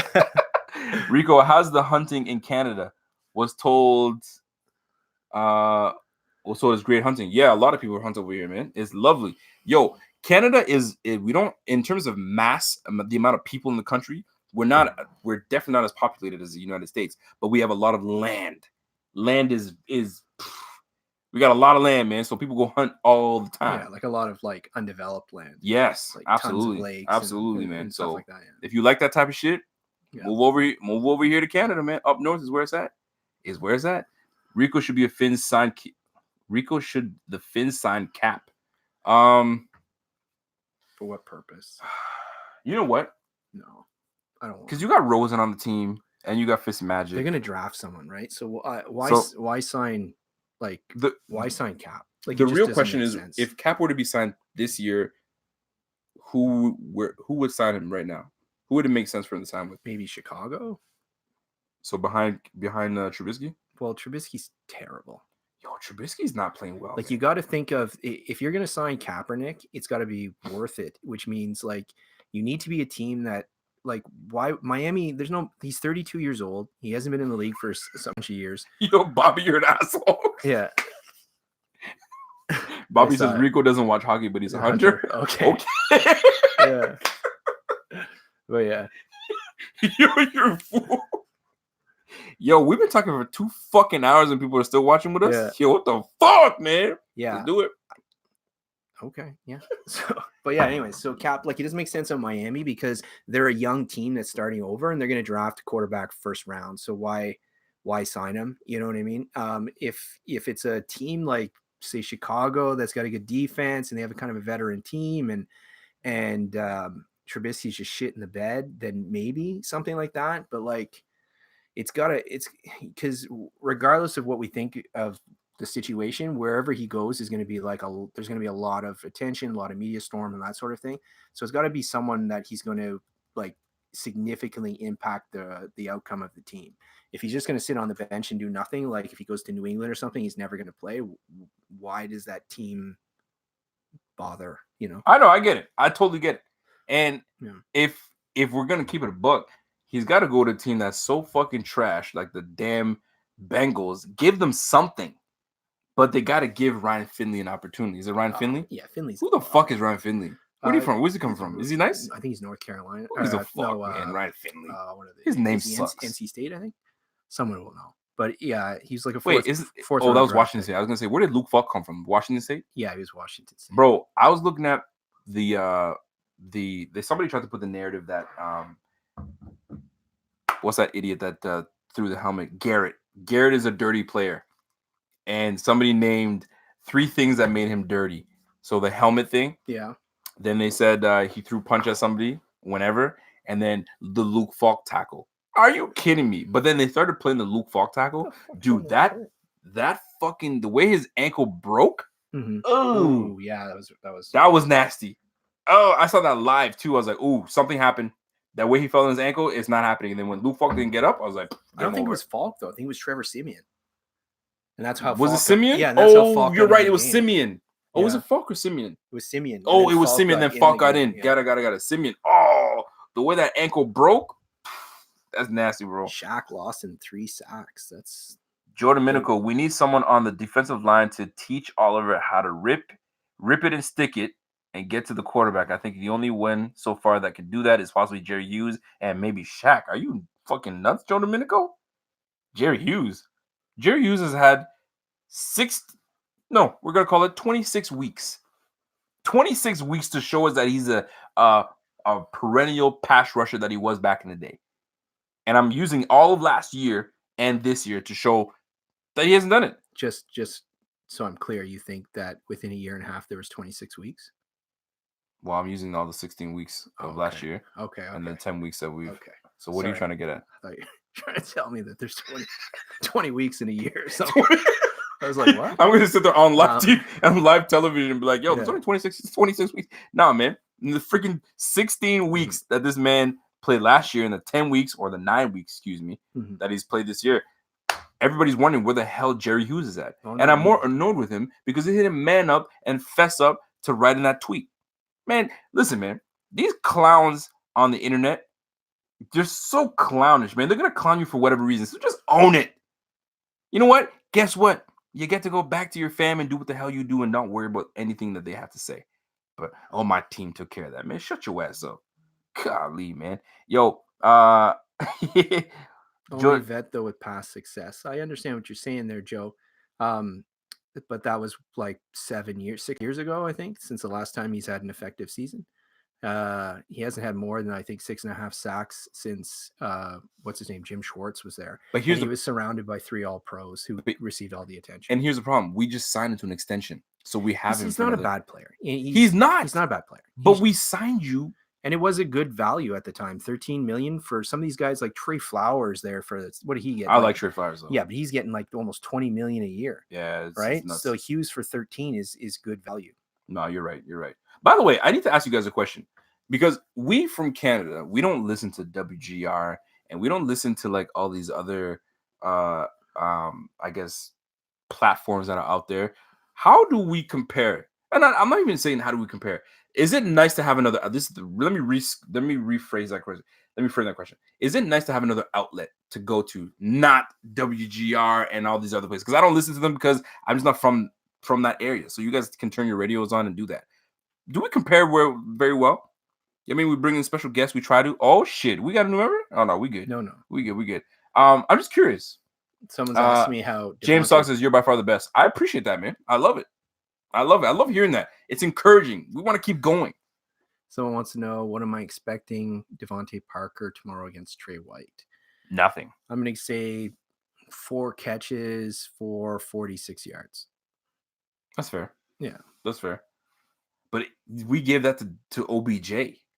OBJ got like 50 yards. So OBJ burned Trey White by 3 steps on the first play of the game, and Baker Mayfield missed him. Let's be real. Would have been an 80-yard touchdown. I don't remember that. It's first play of the game. I don't remember that. I forgot that. No idea what you're talking about. And then he got tackled on the fucking 1 last game. Oh, I know. Him in fantasy. He got tackled on the 1. It looked like you got in there too. In all my fantasy teams, I had OBJ, I had Nick Chubb, and I had Kareem Hunt. And he gets tackled on the fucking 1, and they do a quarterback sneak. Like, you know what I mean? They could have handed it to either running back, and I would have scored. Instead, they're like quarterback sneak. Child, piss me off. I hear you, man. Hussein Caracas says you want an honest opinion. Buffalo Fanatics getting better day by day, but I watch all the platforms. Oh, no doubt. I expect you to watch all the platforms. I don't expect you guys to just watch just us. You got to watch everything. Because I watch a lot of these guys out there too. And when I watch them, I'm like, boring. Maybe I'm biased. I'm probably biased. I'm like, but some of them catch my attention. I'm like, all right, let me keep watching. I'm like, okay, cool. You guys are nice. I like that. I can keep watching that. Okay. Scott Blakely, keep Rosen as a backup. I agree. But Rosen, he's cheap, right? So why not keep him for another year? I agree. Have him come in. If he pans out, he pans out. If he doesn't, he doesn't. Like, he literally costs us nothing. We're paying like $1.9 million a year or something like that. So he's pretty good. Joseph wants to know who else on our line can teach Oliver. I don't think you got someone on that line right now. I think you need your D line coach. That's his job, right? His job is to teach technique and to show him to get through. It's tough for a defensive tackle. It's one of the harder positions in the NFL to come in and play really well right away. The last time, there's not a lot of rookies that really come in and dominate. Like if you take a look at some of the best defensive tackles in the league and you look at their rookie stats, they're pretty poor. Like So it's like tight end on offense. It's a very hard I'm so glad you position mentioned to that. play. I'm so glad you mentioned that. And now before I do, because I saw Cardero Linder. Cardero, I'm not gonna forget about you, man. Pass rusher or wideout in the first round. If so, who are you drafting? Depends where you are, but if you're gonna They say the receiving receivers are better than the pass rushers, but yeah. at that, I'm going to assume it's tough to say because you don't know where you're going to finish. Let's just say Buffalo finished draft somewhere around 20, somewhere between 22 to 25, right? At that point, if you're going to go receiver, you're probably looking at Chanot from Colorado. I think he'd be a good fit for you. Because, that's why I don't know too much about the receivers. Well, Pierre will love him because his player comp is Sammy Watkins. So Pierre is in love with Sammy Watkins. Well, he's still hurt that Sammy Watkins is very gone. physically similar to Sammy Watkins. If you do go pass rusher, at that point, you're either going to go, what's his name? Either the dude that just came back from injury for Alabama. I like him. Who's that? I can't remember his last name right now. A guy that came back from an injury? Yeah, he's playing this year for Alabama. He's really good. Not your D. No, we're talking defensive. Oh, excuse me. I thought you were talking about receiver. Yeah, no. And then the other one would be like a Julian Aquara for Notre Dame. See, this is where I'm not strong when it comes to college dudes. But when it comes to draft time, that's when I do my research and I go and I go ham. But watching the college season, I just it doesn't do it for me. I don't know what it is. I try my hardest to try to pay attention, but Saturdays are just filled with other shit that I gotta do. You know what I mean? Rico, I'm originally from Buffalo, but living in New Mexico, and the Buffalo Fanatic is very entertaining. WGR and the other platforms are good too. That's why I became a member tonight. Yo, I appreciate that, man.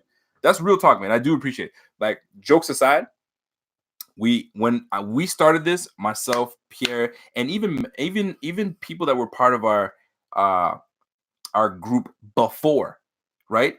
Yo, we started this as like for fun and we're doing this, but when we see people like really engage with us and do the real stuff, it makes us keep going. Then what really changed this whole thing is when we had to rebrand because we were known as Bills Fanatics, right? I don't know if you guys remember. If you guys are long enough that you've been fucking with us, we were Bills Fanatics before. But then Buffalo, the Bills team was like, hey, cease and desist, by the way. We don't want you using anything to do with Bills. Don't put Bills in any of your shit. We're like, what? The more we do this, the more we're bringing attention to the Bills. What are you saying? Right? So they're like, we don't give a damn. So we're like, what? Okay, we're going to have to change our names. So when we rebranded and changed everything, more people started to gravitate towards us because now we said, okay, now we're not really associated with the Bills. We're just people that fuck with the team and we want to bring attention to the team.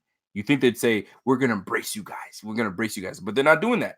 Right? We get so much engagement on Instagram. It's not even funny. On an easy day, we get 100,000 of engagement. I'm talking about clicks, posts, comments, all that stuff. It's all because of y'all. So yeah, man, we're going to keep doing this shit. And we're going to keep going harder. It's going to be so hard for people to shut us down. It's going to be too hard. Because we're coming with it. And we're not stopping. Shit, let me get some more liquor in my cup, man. All right. Kevin's like, all right, just settle down now. Yeah. Joe's like, Joe wants to know, got to build around Allen. So I'd say a wide receiver, a tight end. Yeah, if the right wideout's there, buddy, I think that's a good one. I don't think there's really any first round tight ends this year. I like the guy from Vanderbilt. Who's that? But I've been drinking, so I can't remember his name. But he's from Vanderbilt. He's pretty good. Drinking. There's some decent tight ends, but there's no first round tight ends that I would take this year. Oh shit! I ran out of Coke. Dang. Yeah. We're gonna go straight. Can you do Can you do rum and orange juice? That's gross. Yeah. I ain't trying to do that. I'll just drink it straight. I'll be a man. Man. That's gross? Yeah. No. I mean, it's gonna be a mess. It's gonna be a disaster. It's gonna be a disaster. Yo, we've been going for 2.5 hours. What the fuck, man? That's craziness. Y'all still fucking with me? Shit. And Kev? Eric Johnson, where's the blunt at? Nah, we don't do that. We don't do that on running. Although I'm literally wearing a work shirt. Well, here's the fucked up. Can we say that? Yeah, where you work? Yeah. So here's the fucked up part. My man Kev works at Canopy. Yeah. He works for Canopy, and he deals with that shit on a daily basis. He's should I talk now? I don't want to. You're the manager. It's the largest marijuana company in the world. Right, and he's a supervisor, manager out there. Super manager? Yeah, I manage the one of the managers out there for the distribution Absolutely. center. So he's all about it. But nah, man, I'm not really into the puff pass type of shit. I mean, I like my sips, and you know what I mean. Have a good time. But if we try to make it a party, spark it up. Did you bring anything with you? No, I don't. I don't do it. Oh, there you go. I'm He's just a drinker. He's Yeah. weak sauce. Yeah. I'm calling him weak sauce. I'm weak sauce too. Eric's the largest distributor in his town. Yo, he's probably like a Walt Eisenberg over here. We just signed. We don't know. So it's pretty cool. So we have my company we deal with. We do Leafs by Snoop, so Snoop's brand. Yeah. So we do that. So I get all of his product runs through my facility. Houseplant, which is the Seth Rogen line, all that runs through my facility. Shit. Yeah. Martha Stewart just signed. Martha? Yeah, Martha. Yeah, she was in Smith Falls, Ontario, the other day. What you doing in Smith Falls? She's taking a tour. So, and then we just signed with Drake. Oh, Drake's got a new. He's got a. What's his? I forget what it's called because we just signed him. He hasn't started yet, but he's starting a new line of cannabis, and it's going to run through us. Bro, you're a celebrity right here. People, see, this I don't hang out with these people, but you could if you wanted to. I might get to meet him. You might get to meet him. Tour. So is a strip club? So is it a strip club, Kevin? He's asking if it's a strip club. EJ from New Mexico. Cardell Linder says, yo, Fraze, bro, I didn't hear what pass rusher we should draft. Oh, you're froze. It says you're froze. So at say in the mid to late 20s, you're looking at probably either Julian Aquara from Notre Dame. He'd be a pretty good fit because he's like a 4-3 outside end. I give comparisons. If you're naming a player, give a comparison to NFL guys so people have an idea of what they're like. Because I won't know who these guys are until I start actually doing research. I doubt Epineza falls that far. If he does, you would take him. He's like I don't even know who his comp would be. He's really, really good against the run, but he can also pass rush. He's from Iowa. I'd have to think about who his comp with. Aquara is just like your standard, like maybe an Aussie Umanora kind of guy. Okay. I fuck with OC. Yeah, he's pretty good. Alton Robinson from Syracuse is pretty good. He's a bit smaller. Yeah. Like ceiling would be like Robert Mathis type player. Okay. Why can't I think of his name? I think his last name's Miller. He plays for Alabama. He just came back from injury last year, but I like that guy. You know who we should talk about? Really, really good. Gallimore. Oh, Neville Gallimore from Ottawa. Gallimore. Yeah, for Oklahoma. So he's a defensive tackle though.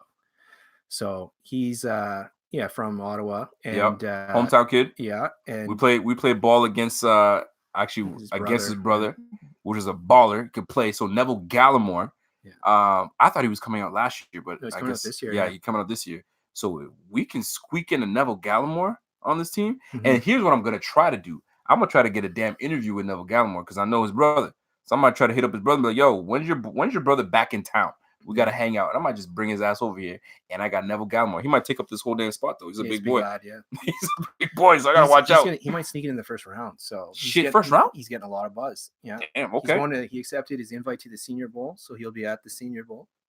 And he's been around. So he's sneaking in a lot of the first round mock drafts now. Somebody asked a question, which is the best strip club? Does Canada have good strip clubs? Oh, Canada's got the best strip clubs. Yo, I gotta say we do. Yeah, like we do. Well, if you're in Buffalo, right? You go across the border, you go to St. Catharines, and you go to the Sundowner. The Sundowner. So real quick. What the fuck were you doing in St. Catharines? You go to the Sundowner. Okay, That's what you're doing in St. Catharines. No, but if you're in Niagara Falls, it's like right by Niagara Falls. Yeah, you got to know St. Catharines though. So you get to the Sundowner. I know there's a 14-year-old dude. Watch him. So I'm just gonna keep it PG. But how do you know that? Because he said I'm 14 or something. Oh shit, we gotta watch out because YouTube is on some next level. So shit. So anyways, this strip club is so popular that they built a waiting strip club. So there's a second strip club beside it. So you gotta go up there and you're like, table for 4, and then they're like, and it's like you're at a restaurant. They give you that thing, the thing that lights up and buzzes when you're at a table, and you go to the waiting room strip club, which is a full strip club. You go and you wait there, and then your thing goes off. You're like, we're going to the show, boys, and then you get into the Sundowner. Listen, you guys are from Buffalo. Go to St. Catharines. Tell them Kev sent you. You might want to mention my name, but they might not know who the fuck I am. I'm not a freak. I've just been there. Go to the Sundowner. Maybe and if you guys gotta wait, just wait in the strip club in the waiting room, and then you get a couple dances in there with the. I guess you get those are the starters. At the starting strip club. Yeah. Well, like the rookies, they're pretty good. So because what happens, they're pretty good. Yeah, they got talent. It's talented. So what happens is because in Canada you can go full nude tops and bottoms, and you can't in some spots in the States. Whoa. Yeah, that's why they're called the States. You can't take the bottoms off. Some states they can't take the bottoms off. What the? Some of them you have to put the pasties on the nips. What's the point? I don't know. Yo, that's all they got. weak. Is that what you guys do in the States? Well, not all of them, but some places. So you come across to Canada and it's a different story. And I can't go into detail, but it's well worth the visit. Yo, Pierre said Kevin made the show. My man makes Rico sound smarter every time. And that's tough to do. Pierre's such a shit talker. I swear I should smack his ass. Just walked in and say bing, bing, bing. Hey, they want to hear you say bing, bing, bing. I already did. Kev did his bing, bing, bing already. Yeah.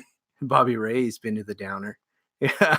Lots of stories from the Downer. But no. Hold on a second. I still can't get over that. You go to the American strip clubs and they stay. Some of them can't. Yeah, they gotta. You keep your top on and your bottoms on? No. Some of them that you can be topless.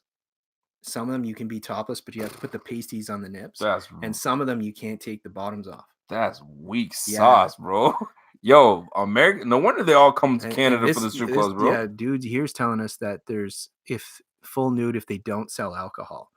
So in Canada, if you're not drinking alcohol, they will ask you to leave. Yeah. You gotta buy. Yeah, you gotta get some. You ain't just gonna sit there at the table and just sit there and watch on the stage. No. Yeah. What you drinking? I'll just have a water. Get out. Yeah.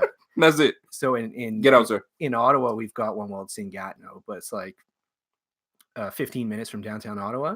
It's there's one. What's Pig House? Pig House, yeah. Pig House. I met some dudes that like live in Vancouver, which is across like half-hour drive from Seattle, and they fly just to get Ottawa just to go to Pig House. It's crazy. For real? I'm telling you, yeah. Yo, like they're rich. I feel bad if you guys are going to strip clubs in the States and that's what it is. I feel bad for y'all, man. Y'all really need to like get the experience. Now, I haven't been to the strip club in years. Yeah. I'm a married man. We can't do that type of shit. You know what I'm saying? But shit hasn't changed. It's still the same. But what's the point? Like you turn on the TV. You know what I'm saying? And you're good to go if that's what it is over there. But if you're trying to really get the experience, call Kevin. Kevin will meet you at the border and he'll take you to wherever you need to go. The new den. Kathy's suggesting the new den.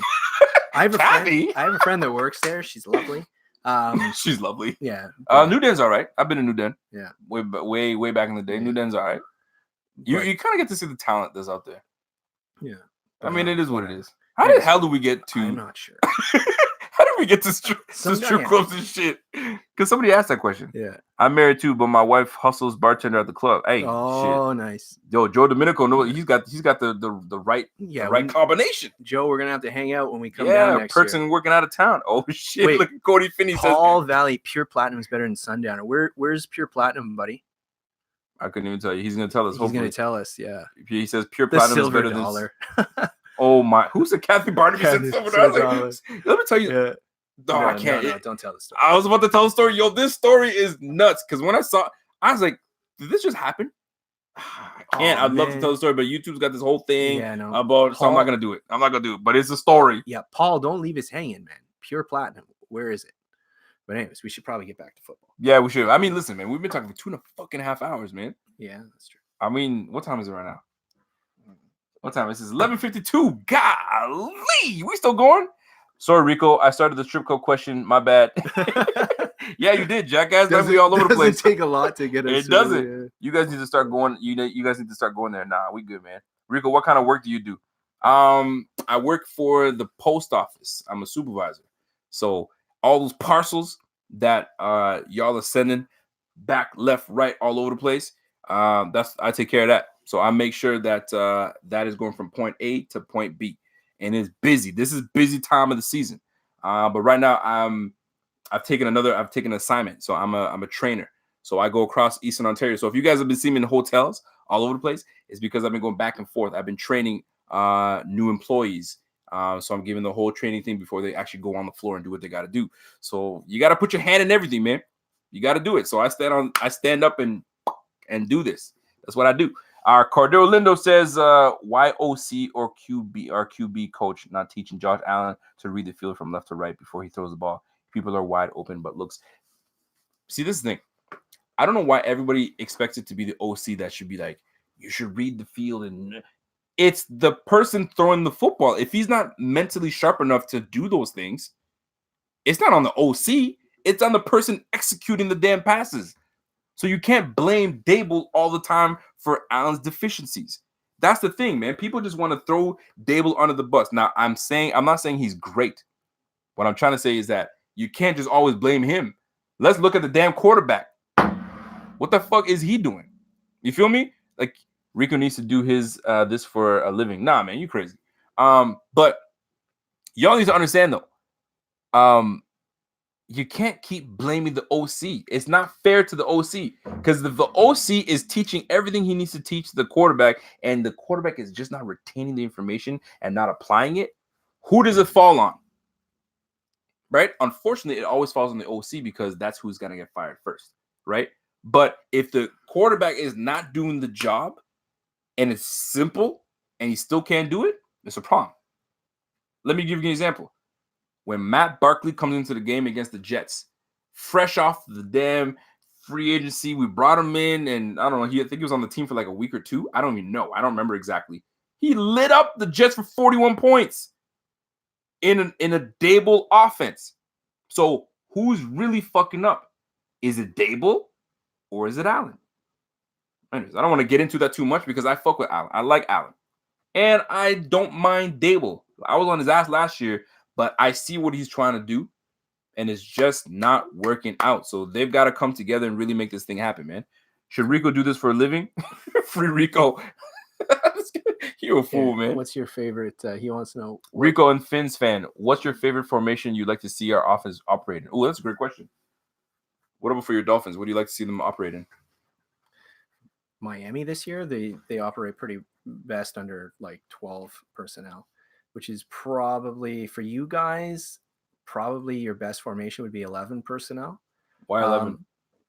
So you would get Beasley on in the slot, Yeah, right, and I would put Brown and obviously and Foster on the outside, and then whoever you want at tight end, whether it's Croft or Knox. But you've been running a lot of like 4 wide. It's tougher to run out of that. Is it though? Because you're spreading them because it's easier for Allen to run out of that. Right? I got you. Okay. But like a Gore, he doesn't run like he's better out of like 12 personnel. So and you guys, now that I think of it, why not run more 12 personnel? Get Croft and Knox on the field, bro. You know what I mean? And you want to run the ball, and then do you know that Allen's like? There's some sort of stat. I don't know the exact numbers, but Allen's completion percentage in that is significantly higher. I know what you're gonna say when he's out of under center as opposed to out of shotgun, especially out of play action. Yeah, and you don't run enough play action, and that's the So if run some 12 personnel, which by the way, so 12 personnel means 1 running back, 2 tight ends.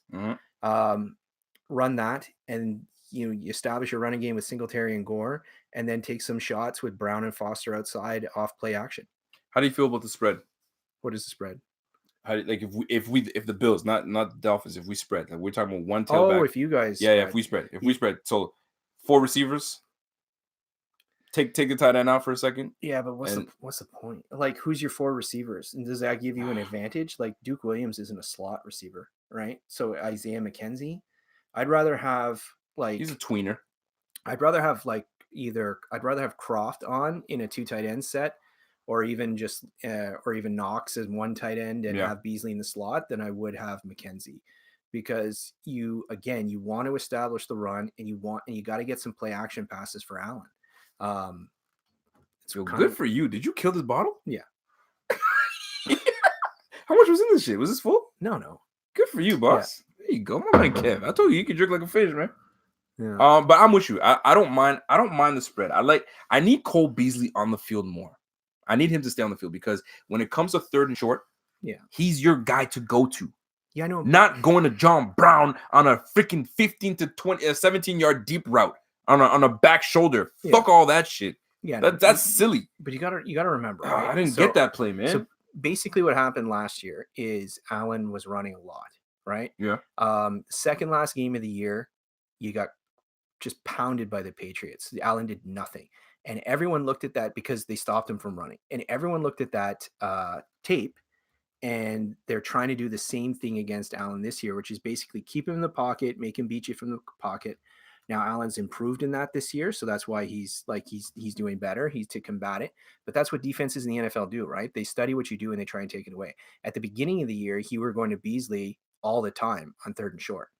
Do you don't think defensive coordinators know that? Like every time it's like Beasley's useless if it's over 10 yards. He's not going to get you more than 10 yards. But if it's 3rd and say anything 8 and less, you went to Beasley and it was succeeding in the early of the year because it's a new connection and teams were worried about Allen running and rightfully so. But now it's like it was the first 3-4 games. That's what you did every time. So I'm assuming that defenses are now trying to key it. It's like when Miami had Jarvis Landry, everyone knew they were going to go to Landry on 3rd down. So now you get bracket coverage, you get a slot inside, or you have a linebacker that shadows them with a safety over top, that sort of thing. And that's probably why he's going to Brown, because he's trusting Brown to win in those 1-on-1 situations. And here's the deal. At the end of the day, what it comes down to is this, man. Because Bills fans, we've been for years deficient on the offensive side of the ball. We've always had a decent defense, but offensively we just can't put points on the board. So we have an opportunity to do so with a franchise quarterback that's got all the tools that can make every throw. Would you agree that he can make every throw on the field? You on the far hash mark, he can hit that out route, no problem. Yeah, for distance wise, he can. Yeah. Absolutely, he can make every throw. Well, yeah, you know what I'm saying. So like you have a quarterback that can make every throw. That's not like, and I don't want to shit on Nate Peterman, but I like him. But Nate Peterman can't make every throw. That out route was his kryptonite. If he even looked to the sidelines, I was like, oh shit. You know what I'm saying? Oh fuck. Yeah. Pick 6. So you have Allen, he can make every damn throw. He just got to put it together, man. And then maybe year 3 is when he puts it all together and now we're rolling. But right now, we still got a young quarterback, and I even hate saying this, what I'm saying right now. But we have a young quarterback, and we got to give him time. But it's true. We just do. See, Cody, he likes to use the empty sets and spread the ball out, right? I get what you're saying. It's a good philosophy. The problem is that Allen is not processing fast enough right now. He's seeing more complex coverages, and that's why he was turning the ball over at the beginning of the year. So you need to scale it back a little bit. You got to let him get to the edge, let him use his athleticism, get some play action rollouts. I'd love to see with Allen, I'd love to see them implement almost like a Gary Kubiak style offense, like they had John Elway playing. Because remember, I said the modern day, his comp is Cam Newton. Yeah. But if you take anyone from all time, his ceiling, in my opinion, is John Elway. And that's that's who you're looking at. So get him on rollouts, get him on these things. He needs to threaten the defense with his legs and suck the people up and dump it over top. Yeah. And get him some easy coverages to read. Get him when in the spread, he's usually out of a shotgun, and he's sitting there waiting to make his reads, and he's waiting for the guys to get to the end to make their breaks. When he's under center, by the time he hits the back foot of his drop and he turns around to throw it, the receivers are already there and they're making the breaks. It's easier for him to just see the guy open and fire as opposed to anticipate when he's going to get open and then fire it. Ken Bowles says, I enjoy this channel very much. I appreciate you guys. It's hard for me to listen to someone for 10 minutes, let alone over 2 hours. Keep it up. I don't know how you did it, Ken Bowles, but we did it because we've been talking for 2 hours and 43 minutes, and you guys still rocking with us? Yeah. I don't know what it is. Is this the combo? Is it the combo? Beasley caught the longest pass Allen's thrown this season. Stop hating on Beasley. I remember that pass. It was in the Giants game. No one covered him. It was a blown coverage. I'm not counting that. If no one covers the guy, I'm not counting. Actually, he had a 27-yard reception last game. So I think we underutilize Beasley. I don't know why. I think that the chemistry between them can be a little better, and Allen has to trust Beasley more, because if he trusts Beasley and defenses start noticing that he's going for Beasley, man, that shot I took. Mm-hmm. So whoa, I'm feeling that one. the point I'm trying to make is this: if they start seeing him pay attention to Beasley more often, it's gonna now open up the top. Well, that's what they did for Foster and John Brown. But then that Patriots game happened. But that's what I'm saying is that but I'm with you. I'm agreeing with you. He was going to Beasley early and often in the beginning of the year, and teams see this and they're adjusting accordingly.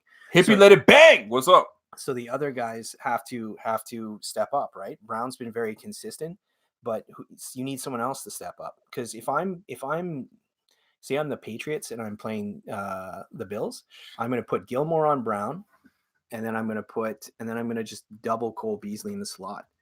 And I'm going to say, okay, beat either Knox or fucking, Duke Williams, or someone's going to have to step up. Maybe it's Foster, maybe it's whatever. But that's what I would do. And that's what's happening right now, probably. So here's the way I look at it. Oh, who got Ren? What's going on, Ren? I see you, bro. I've been good. I got my man Kev in the building. We're doing good right now. We feeling great. We've been sipping a little something. And it's been a great show. So thus far, every time we sip a little bit, we tend to have one of these shows. And I always threaten that I'm going to delete this because I think it's over with, but I think I'm going to keep it. I'm going to keep it. Here, if you guys are just tuning in for right now, we've reached 10 new members this show. So we are going to give a nice Buffalo versus everybody hoodie. If you want a long sleeve, you can get a long sleeve. If you want a t-shirt, we can do that. I think we even give tank tops. If you want to save something for, the summertime, you want to show them guns off, you know what I'm saying? We could do that. If you want to buy something for grandma and grandpa, or you guys call them papa, what do you call your grandpa, your grandparents? What do you call them? Pop-up and mom? Mom? What? What do you call granny? It was like nanny and nanny. Nanny. And yeah, everybody's got a name for grandma and pop. If you guys remember that show, that movie, Horrible Bosses. Yeah. And Gam. What do you call your grandma? Gam? Yeah. Well, if you want to get a Buffalo versus everybody shirt for Gam, do it. She'll appreciate it. She'll love it. Golly, man. Gam will love it. One Punch Man says, I think you two make a great couple. Easy listening. I think so too, Kevin. What do you think? Yeah. What if you like the one mic? One mic? Like this? Yeah. We got one mic and we rock it right now with the one mic. Yo, how do you guys feel about this new contraption I got going? I got the boom arm in that bitch right now. We trying to make it official. So when I want to get in the mic like that, get in there. If I want to spit a couple 16s.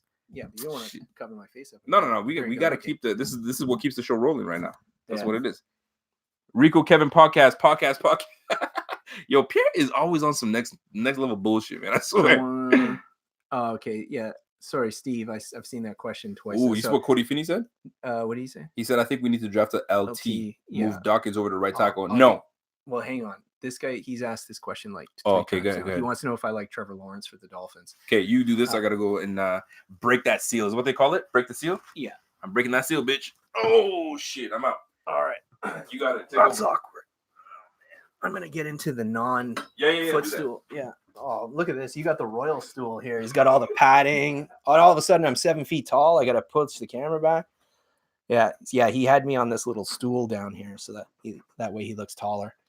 But I like Trevor Lawrence. He's fallen off a little bit this year. Last year, he looked like, the second coming of, the best quarterback prospect probably since Andrew Luck. I'm not giving up on him yet. We'll see how he looks at the end of next year. What's his name there from Ohio State looks pretty impressive. Justin Fields looks pretty impressive as well. But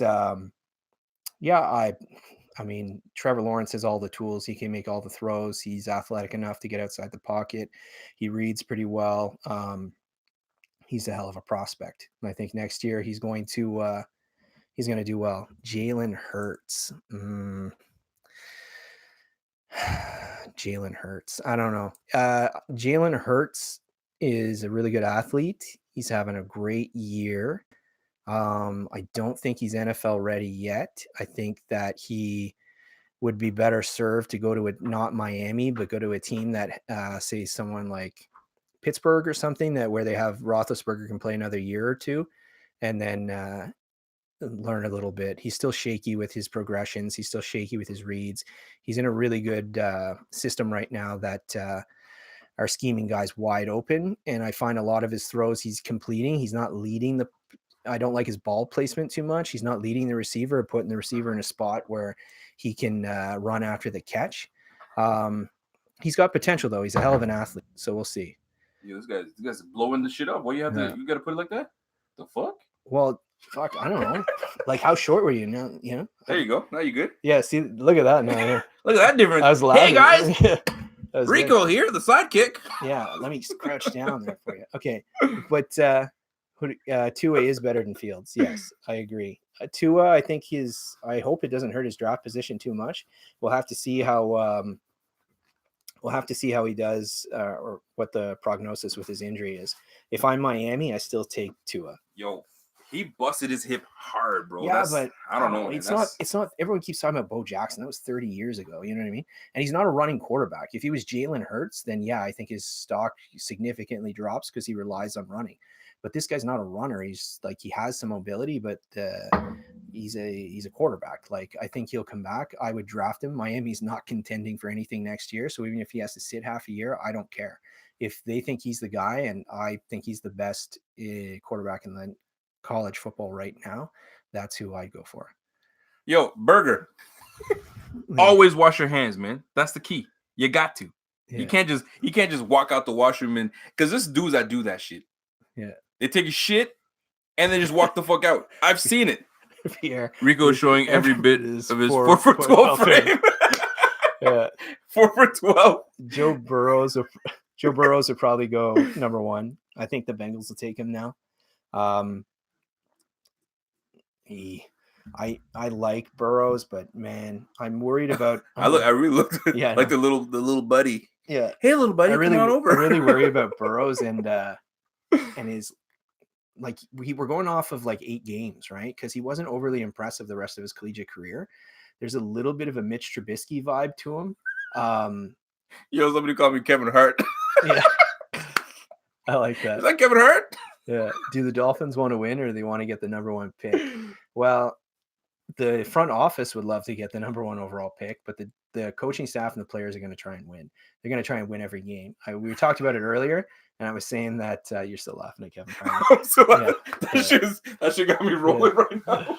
We talked about it earlier, and most of the guys on Miami's team wouldn't make any other roster. Like, it's just a devoid of talent. So these guys are all guys that are fighting for their NFL lives. They're trying to show something so that whether it's Miami or another team, they can make another. They can make another roster. No doubt. Yeah. Who's asking that question? Who asked me that one? Oh, that was One Punch Man. Oh, One Punch Man? Yeah. I've been a runner-up for basketball. Send me one piece. Oh, we got to get Joe the some. Rico looking for a booster seat. Yeah. You're a fucking idiot. Main concern is, what do we do with our DEs next year? What potential free agents can we go after? Man, I'm not really well versed on the free agent defensive ends because Yo, who said go fuck yourself? Because Kevin's purposely kind of like upright. I'm actually like shrinking right now so that so I can get my hair in there, because if I just sit up straight, guys, I'm actually they're gonna come in and think I'm bald. I'm really 4'7". Yeah. I was sitting on a stool the whole time. 4'7". Free little Rico. Free little Rico. Are they playing Cody Ford in the right position? Don't give me we were going to talk about that. So, how do you feel with Cody Ford? I really want to give you a he's a rookie, man. Like, he's a rookie, played in the Big 12 where there no defenses played.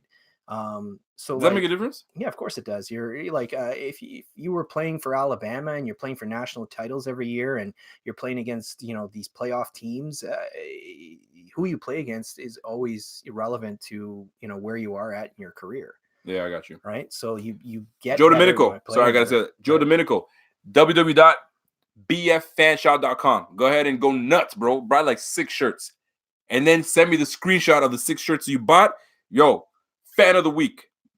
BF Big Team fan of the week. I love that shit. Go ahead, bro. My bad. Someone wants to know how we became friends. How did we become friends? Well, through Matt. Yeah, for a wedding. Yeah. Well, yeah. We met once before. Yeah, because we knew. Yeah. Yo, here's the thing, man. I took you on that post-corner post. It's cool. But we met. Where's the official first time that we met? Official. official first time we met was Yeah. on when we played. It was like a practice for like fucking touch football. Yeah. Yeah. And So we both have a mutual friend. So it was Yep. a mutual friend, Matt, that like we'd met once or twice. And then we really started talking when Matt got married, and we all went to Costa Rica for his wedding. no doubt. That was dope. Yeah. So it was like there was like me, Sig, and Jermaine. that Yeah, hung we out had a once week, yeah. good old time, man. My man, we went to the disco. My man was feed me drinks. I was like, bro, I'm not a drinker, man. So yo, keep tossing that shit to the left. Yeah. But he was like, yo, just keep going. And I was trying to hook him up with a little something. And he was like, nah, man, I'm straight, I'm good. But then what really got me was I had a girlfriend. Yeah, you did have a girlfriend, my bad. So what really got me and my man together was like we were talking. Like, I was talking football with somebody else, and he was just dropping nuggets. I was like, who the fuck is this guy? And like he was on par because usually, you know, when you meet someone and they tell you, I know football, so you start talking football with them, and you're like, you don't know shit, right? And that's typically what happens. I'm a big Bills fan. Oh yeah. Hey, is Trent still part of the team? Are you kidding me? You're talking about Trent? Stop. Right? You get shit like that. But he was dropping nuggets, and I was like, okay, he knows what he's talking about. So like we just kicked it off from there, right? And then boom, we are where we are right now. It's dope. My man, and he was living in Toronto, and then he moved back to Ottawa. So that's why it works. Yo, this is tripping me out right now. I look like your little homie. All you gotta do is put your hand on my shoulder and be like, hey, buddy. Yeah, it's okay, little. Come with me, little buddy. We'll give you a little noogie. Yeah, fuck, man. It makes me look I'm bald. We have to. There. Okay, my bad. You got it. Yeah. Freaking out. All I see is my under chin. Yeah. Oh shit! I forgot I had another jersey up there. Which one's this one? Steve Johnson. Oh, I gotta show the people this shit, boy. My favorite Bill of all time, Stevie Johnson. Yeevee. It's a good number. Oh, that's my guy, man. Stevie Johnson. Number 13. That's my favorite Bill of all time. That's my guy. I don't care what anybody tells me. Fight me. We're gonna fight. You're going down. Why would they fight? I don't understand. Why would anyone be mad? They'd be like, okay. It's true. Yeah, I don't get it. Like, why would anyone fight? Even Ryan's like, why so serious? I'm like, Stevie J is my favorite player too. Yes, Tyler Venzo. Yo, we on that, man. That's best my pizza guy. in Ottawa, still Gabriel's. Gabriel's is one of the best for like delivery. Who, wait, somebody says the best pizza in Ottawa? Yeah, no. Ooh, you like Gabriel's? It's good. The best pizza in Ottawa is Colonnade Pizza on Metcalf Street. Really? Oh yeah, have you ever been there? No. Oh, they bring it out to you in that old silver platter. You know what I mean? Like, Colonnade it's Pizza. Really good. Yeah, There's one right in Orleans. There's one in Orleans too, right? It's not the same. Because I've had that pizza. Yeah, it's not the same. I don't know. Gabriel's is too cheesy, man. They put too much damn cheese on that shit. I don't know. I'm not about the big cheesy type of pizza. Why so serious, Steve Johnson? Yeah, that's my guy, man. Louis MacArthur. It's okay. They got good pizza over there. Yeah, for me, it's a little soggy for me, but yeah. Rico thinks he's a rapper for some shit. Not even close to being a rapper, bro. Sam Adams, greatest Bill of all time. Sam Adams. Yeah, I mean, I like Sam Adams, good. but he ain't the greatest Bill of all time, though. Washington. Yeah. Ted Washington. I mean, we had some good. I like Tequila Spikes. When Tequila Spikes came to Buffalo, I was like, that's a big pickup. Well, it's like I like that. Your '90s team, right? That was it. So you had your whole defense was pretty good. But... Henry Jones. I was a fan of Henry Jones. Yeah. Kurt Schultz. Yeah. I was feeling that. You know what I mean? Way back in the day, man. Yeah. Shit. Yo, we need to get back to that. Bruce Smith. All right. What do we got? 114 left. So we'll see. You guys are all Bills fans. Does anyone know the 1990s Buffalo Bills starting team? They won't know that. Does anyone know? Because I know it. You expect them to type that shit in there? Yeah, it's true. Yeah. They go, let's go. Here we go. Yeah. Let me crack my knuckles and get going. M. Moore knows it. Yeah, 1990s. Somebody's like 1990s. That's when I was born. What? So it was Bruce Smith, Ray Seals, and Wright. I forget his first name, but it's Wright was your defensive line. Cordy was born in 93. You had Biscuit, Bennett, you had Talley, you had Shane Conlon, and I can't remember the other guy. You gotta read Ricardo Lindo's question. What's he say? Big or fast wideouts for the Bills in the draft. Also, who reminds you of Stevie Johnson in this year's draft? Oh, that's your thing right there. Because I don't know the draft as prominently as you do. Oh, they're still going on with it. I was 12 in 1990. I was more into basketball. Yeah, that's true. Wow. Damn, Mark was 1997. Yo, we got a bunch of youngins in this bitch, man. He's got to do the bing, bing, bing. He's not going to do it. No. He's too punk to do it. So, Hippie let it bang. Don Beebe? Don Beebe was nice, but I don't know about that. yeah. No, Don Beebe was your third wideout. Yeah, it was Lofton, Reed. Shit, Beebe. Sean Rivera was born in 1999? Yeah. Golly, Sean. Damn, man.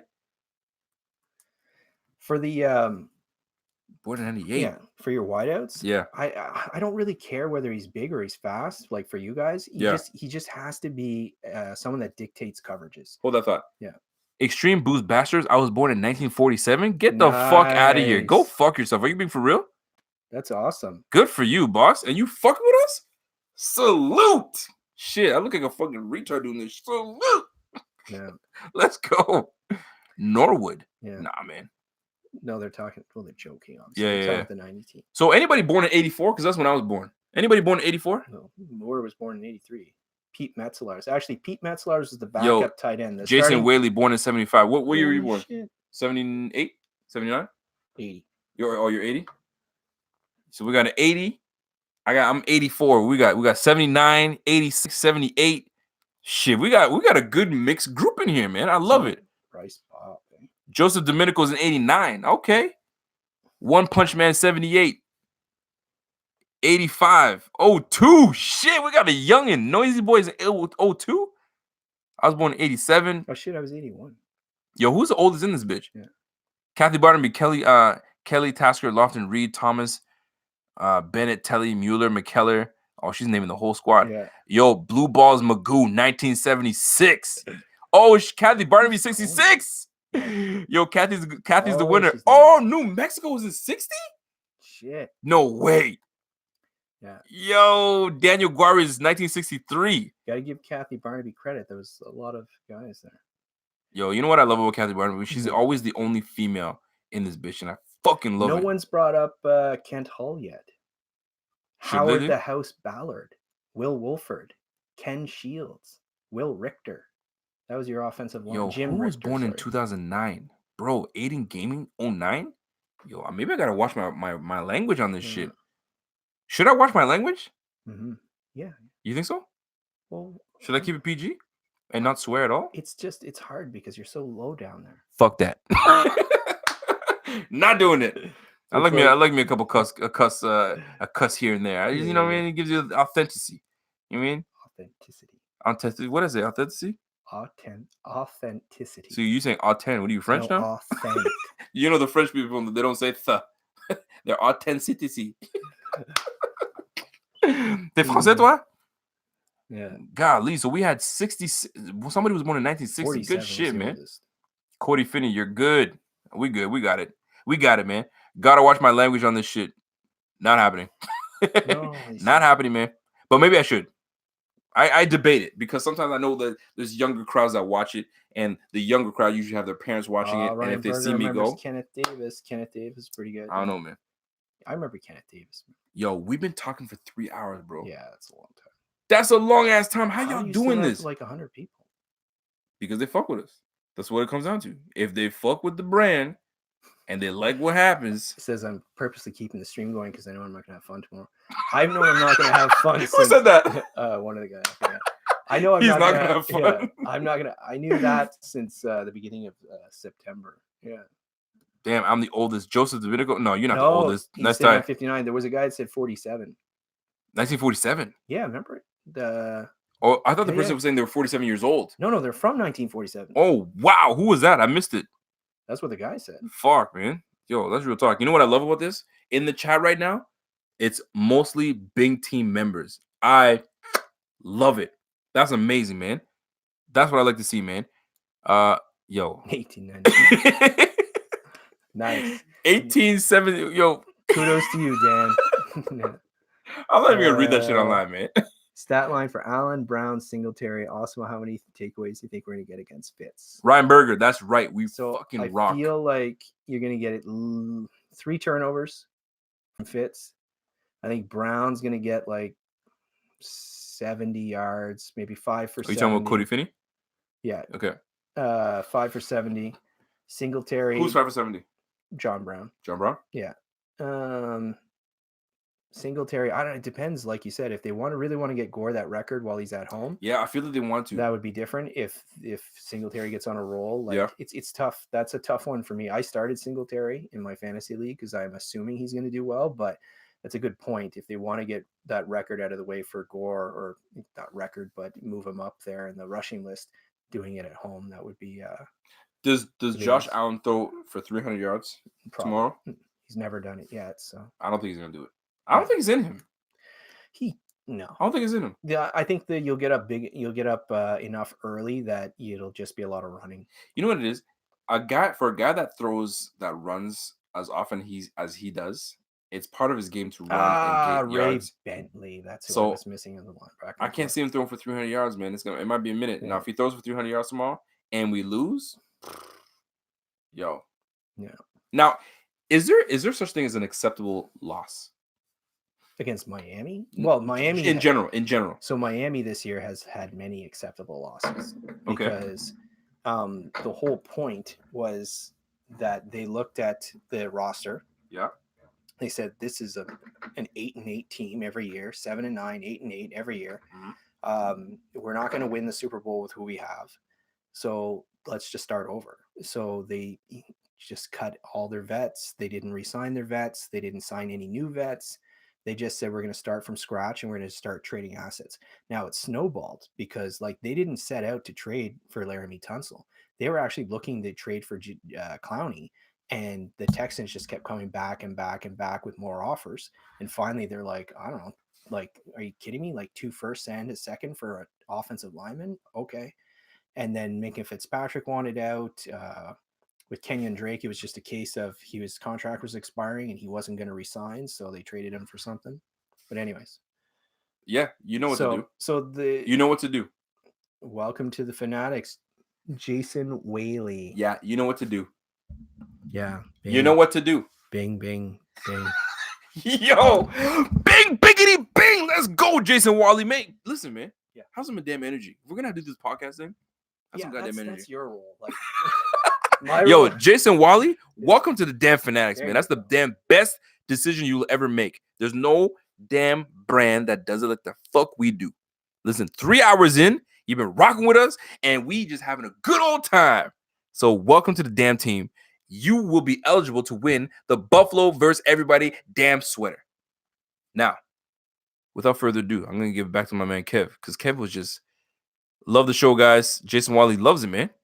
And you know what? You know who brought all these people here? You. They knew you were going to be here. They've been asking for you for so long. Half these people would call me Ken. Hey, get Ken back here. But, yeah, no, that's cool. That's pretty dope, man. Yeah. Oh, is wifey, she buzzing me? Blowing up the phone. Is she actually calling me? No, it's just she's just buzzing me? Yeah. She always does it, man. She's like, she said, what are you guys doing? You guys need to them. Do you think the office wants to tank, but players and coach don't? Ooh, that's a good question, man. Well, yeah, that's what's happening. So, okay, here I'm gonna toughen the question up for you, because teams know shit. If we tank now, at least we'll be reputable next year, and the team will be able to kind of do what we got to do. Yeah, no player thinks that way though. Have you ever played? I don't think so either. Have you ever played anything, even if it was like a rec game, and thought, I'm just not going to win? Fuck that. Exactly. And these guys, they're playing for their next contract. They're playing to make Pro Bowls. They're playing to do whatever they can so that they can make more money. No player is going to actively try to lose. And like I said, Miami's got a bunch of bums on their team that wouldn't make other rosters or wouldn't have this opportunity. So they're trying to do the best they can so that they can get either another contract with Miami or get a contract somewhere else. They're trying to show that they belong in the NFL. No doubt. So these players are playing their butts off, because maybe even that's why they've done well lately or better lately is because these guys are fighting for their lives. Yo, Extreme Bass Booster says Rico really does look like he's in a motorcycle sidecar. Yo, y'all are just roasting my ass today, and I appreciate it because that shows love. Y'all love me. That's why y'all doing it, man. That's normally what happens. Read it how it says, Rico. Bedtime, bitch. Dad, husband, life, bro. Yeah, man. I know when wifey gets home, she's gonna be like, "Hey, come put your girl to bed." and I'm gonna be like, all right, I will oblige. So Ken wants to know how often you do live podcasts. So you go on what, 2-3 times a week? Yeah, I try to at least do twice a week. If I can do 3 times a week, then I'm fucking doing it. I'm for sure doing it. But it's at least once a week, for after the games, and then I try to do like Friday or Saturday. But because I got my man Kev here, I try to do as often as I can. Thing is, it's sometimes hard to get the schedule going, especially because I've been traveling a lot, so I'm back and forth, and sometimes the weekends I try to keep it with the fam. And then when I go back to my original position, which is overnights, I'm tired of shit sometimes, so I don't have the energy. So, and to do these live shows, people don't realize how tough it can be. You can't just get behind a mic and just go. You gotta have some charisma. You gotta have the energy. You gotta have all that stuff. So when you have a little Like bit when of I say Bing. Bing, that biggity, energy. Bing, and you don't even have to say Bing. You can just say Bing, biggity, Bing, and I think people will be happy about that. But anyway, Yeah. I try to do 2 to 3 live shows a week. One is for sure, and it happens after the game. So yeah, that's what up. So keep so we'll be live again tomorrow after the game. And then yeah, man, we'll be doing it up. So hopefully I'm speaking after a Bills win, and we go from there. Bills gonna win. I mean, we should. And now if we lose, shit, I'm not going to be pleasant. I'll tell you that right now. I will not be pleasant, and I will not apologize. 33-6. You were going to score over 30 points? Oh, you'll get a defensive touchdown. Okay. I'll give you that. I mean, honestly, I think we just make it over 20 points. One Punch Man. Kevin is getting Rico drunk. The Miles Garretting him. The show. Why would he Miles Garrett me? What purpose would he have? You know what I'm saying? Speaking of Miles Garrett, how do you feel about that? Was the punishments doled out? Were they appropriate? Well, what's he got? He's suspended indefinitely, right? Indefinitely, yeah. So at least for the rest of the year. Yeah, we don't. Well, they haven't even said that yet. I think. I mean, definitely means at least at the end of the year. There's no way he's coming before the year ends. There's no way. He deserves to get suspended. Yeah. For sure. I didn't like how Rudolph was a real bitch about it, though. So I agree. So Garrett comes in, and again, there's no excuse for what he did. No, but it's a punk move. You get flagged and move on. Yeah, but Rudolph though. So he tackles Rudolph to the ground. Rudolph's trying to rip his helmet off while they're on the ground. He tried real hard. Then he stands up, and Rudolph's kicking him in the balls. You see this? See, I didn't see. He's Everybody's talking. Everybody's talking about that, but I haven't seen that and footage. The other guys are pulling him off, and then they pull him off, and it would have been over. But Rudolph comes at him again. That was where Rudolph. And then he hits him with the helmet, and like obviously he deserves the suspension. But the worst part is afterwards. Rudolph is like, "Oh, it was a coward." Oh, I know. Blah, blah. Do you see that he's talking shit? Yeah, it was terrible. Believe it. He should have just shut his mouth. Shut up. Just say be quiet. Yeah, just say I'll let the league handle it. Blah, Thank blah, you. Blah, but, just say nothing. Yeah. Say nothing. Sometimes when you talk, you look worse. Now, here's what I was thinking too, right? So they see him in the Rudolph position. is the playground snitch. Absolutely, yeah. It was bullshit. Playground snitch. I like that. Yeah, he's the PS. So here's the thing with the Rudolph situation. How, as a teammate, do you take Rudolph? I was thinking of this. I'm like, yo, you know what? It happens, right? How do you take Rudolph at the end? Knowing full well the dude, man, you could have just backed up, but you went in for more, and now you're making our league look like a damn it's a fiasco. And they suspended Pouncey for 3 games. Yeah, and I was protecting your ass. Yeah, and you started this shit. Yeah, like fuck, man, I'd be pissed if I was Pouncey. Yeah, like and you threw 4 picks. Here's another thing. Yeah, he had an epically horrible game. Nobody's talking about how horrible he played because of what happened. He got bashed on the head, and now everybody's talking about the head thing. But hey, before the head thing happened, you threw 4 picks and you played like shit. Yeah. Go fuck yourself. Yeah. So Cody's like, I get what you're saying. Cody's like saying, well, it was the late hit. He wasn't first off, it was not a late hit. He had touched him before he threw the ball. I like that, Bobby. Okay. Before he threw the ball, he had already touched him, and his head's down. He can't see that Rudolph got rid of the ball. He tackled him to the ground. It wasn't unnecessarily rough. It was just he was following through to make a play. Flag. Now he's saying if he wanted to be a bitch, he could have pressed charges. Yes, I guess he could have. Oh my gosh. But I'm telling you right now, I don't know if you've ever played ball, but could you imagine in the locker room if he had pressed charges? Oh, they'd be like, yo, what the fuck are you doing? Lost all respect. Oh, for sure. With his own team. Yeah. Blackballed. He would have been Colin Kaepernick. Like, they would have said, no, you're not in my league anymore. And again, doesn't excuse him for hitting him with the helmet, and he deserves a suspension. Garrett deserves a suspension. Absolutely. I don't think but like you gave Pouncey 3 games and Rudolph didn't even get a fine.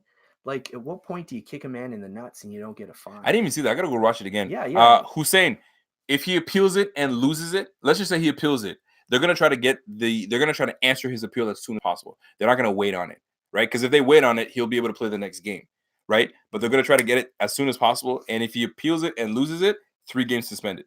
If he appeals it and they say, okay, fine, we'll reduce it to 1 game, it'll be a 1 game suspension. Simple as that.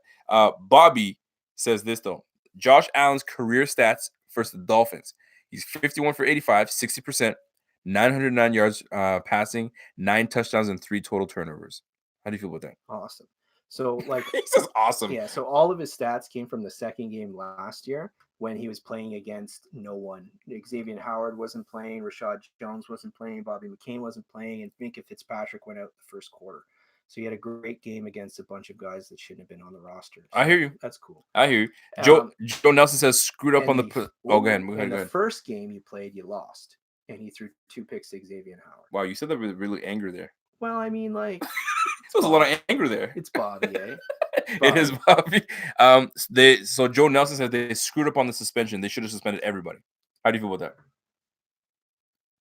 I agree. Yeah. At least Mason should at least got 1 game.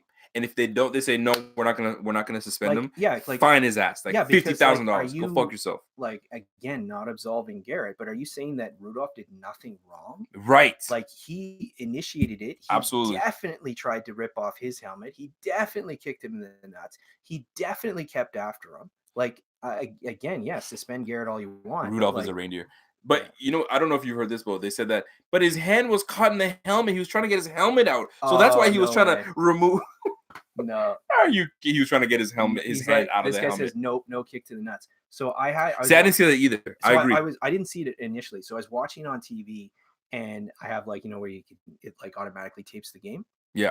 Rewind it. I'm telling you. Okay. Watch it again. Yeah, I'll have to see it. I'll have to like again. slow-mo it and see, because I didn't see any, like, unless it was like just a knee, or I didn't see it. I didn't see any of that stuff. I just saw the helmet. I saw it live. I was like, yo, what is Mason doing? And I'm like, okay, that's kind of weird. And then boom, the helmet. I was like, oh shit. So when you watch everything in fast motion, you're like, Garrett is guilty. And then you see the replay. Yeah. Over with. Kevin, let me ask you a question. Do you have Twitter? Yeah. I need you guys to go follow Kevin on Twitter. What's your Twitter handle? Do you remember it? Yeah, at Kev Gerard 13. Kevin Gerard. Kev or not Kevin? Just Kev. Oh, Kev Gerard. Go follow my guy Kevin, man. I think you should tweet more. You don't tweet as often as you should. Oh, I'm always in there. I know you're in there, but you don't tweet as much. Yeah, if you look at the Buffalo Fanatics, if you follow them, they put a tweet out and it's got my Twitter handle on it. Good shit. Yeah. So go follow us on Buffalo Fanatics on Twitter, and then you'll notice that we put everything on there, and then you'll see Kevin Gerard's name is pinned in that bitch, and follow his ass. We need to get. He's at like how many followers you got? Oh, I've like got 18,000. At least 30. Yeah. 30,000? Shit, we got to get into 30,000 like 30. 30 followers. Yeah, 31. Yeah, you 31 followers. Get on this train now. Go ahead and follow my guy Kev, man. You need to get him because he tweets. He does. I think he should tweet more often because he's a wealth of knowledge. I don't know why he doesn't, but he should. I follow. Yeah, I know. I follow the Bills pretty closely because of you guys. Yeah, I talk to you guys. Yeah. And growing up, obviously, every Buffalo game was on TV. Because of where we were, it was like the local team. It's true. And it's facts. You always want to keep a close eye on the other teams in your division. No doubt about it. And if you guys want to follow your boy, it's Real Rico _BF, and that's what it is, man. I tend to get into my bag when I get into Twitter. I get on and rants here and there. You know what I love doing? I love going back and forth with people because I'm a pretty good replier, and I can reply with some zing to it. I haven't had anybody that's kind of really given me the goods, and I always trash them really good. So join your boy. I'm a good old time, and I don't take Twitter seriously, so I love it. It's even better. We've been talking for 3 hours and 18 minutes. Yeah. Je suis fini. And we don't say that in French because that's not done. It's not the right way. But I'm going to say je suis fini because I am dead. I'm done. J'ai fini. Toi? Yeah. T'as quelque chose à ajouter un peu ou non? Non, je pense que c'est tout. C'est tout? Mm-hmm. Bon, tout le monde, on est fini. On a bien parlé de Buffalo Bills. On a parlé de toutes des affaires entourées des Bills, puis tout ça. Puis on est fini. C'est tout. On n'a rien à parler. Robbie Ray's putting my man Bobby Ray's putting it in. By the way, people don't know who runs our IG page. You guys need to know who runs the IG page. And my guy doesn't get the credit he deserves because people don't know because he's always in the background. My man Bobby Ray Loves the spotlight. he loves the spotlight, bro. This guy is the content king. He's the one who figures all this shit out. He gives us all the good stuff we can talk about. When you go to the Instagram page, that's all him. Everybody's wondering. He tells me, because I have a love for Nate Peterman, he's like, do you know how often I have to defend myself to get out of this Nate Peterman people? Because people think I'm the one that loves Nate Peterman, and I have to defend myself. And I said, I get it. I totally get it. And it's hard to get the stigma out of there. But he runs the IG page, and he's killing the game on IG. My man P Money, you already know the kingpin. It's the kingpin. You know what I mean? You know how he does. So my man Kev, that's my guy. So I appreciate each and every one of you guys tuning in to the Buffalo Fanatics. My man is running. He's driving the motorcycle. I'm in the sidecar. That's how we roll. You know what I mean? You have anything to add? No, I'm good. Are you sure? Yeah. Come on, you got something to say. No, that's pretty much it. I've been talking for 3 hours and 20 minutes. I'm done talking. Yeah, like So listen, man, I appreciate each and every one of you guys tuning in. The giveaway is happening this Sunday, and then the giveaway for the Buffalo versus everybody. We're gonna name the announce. We're gonna announce the winner, and we'll go from there. So I appreciate each and every one of you. Jason Wallet says, "Bonne soirée, les boys." Hey, mon ami, merci beaucoup. Kids, hit the like. Oh shit, my man, Jason. Man, Anthony Weber says, "Yo, before you guys get out of here, smash that like button. Just smash it one time. Smash it one time for your mama, man. Just get on that, and give that Rudy Poo candy ass bang, and hit that elbow, and then we go from there." Kevin, do you have a little Tinder date tonight or no? You good? No Tinder dates tonight. Oh, come on, man. It's time to go home. You don't got a little something waiting for you? No. You're gonna get me in trouble, man. Yeah, I'm done. We're not gonna fuck around with that shit. So listen, man. I appreciate each and every one of you guys tuning in. It's the Kev and Rico show. It's the Rico and Kev show. It's the One Mic show. I don't know what we're gonna call it. We should call it something, man. Yeah. We should call it something. I think there was a couple names they gave us last time. There was two guys, one mic. 2 guys, 1 mic. Yeah. Oh one. shit, we got the mic. Get the mic in that bitch, man. There we go. Yeah. Anyway, y'all know what it is. You think this contraption is pretty cool? Yeah, What do you think about it? I added that shit. I got that shit on All right. Before you leave, on Amazon. Give him a score prediction. So score prediction. I said 33-6 Buffalo. With I at least think one defensive touchdown. I say we go 24-13. 24-13 Bills. I think my man hits a field goal once. Hashka really pissed me off with his last. I was feeling a little off. I didn't feel right. Shut the fuck up. We gave you a damn extension.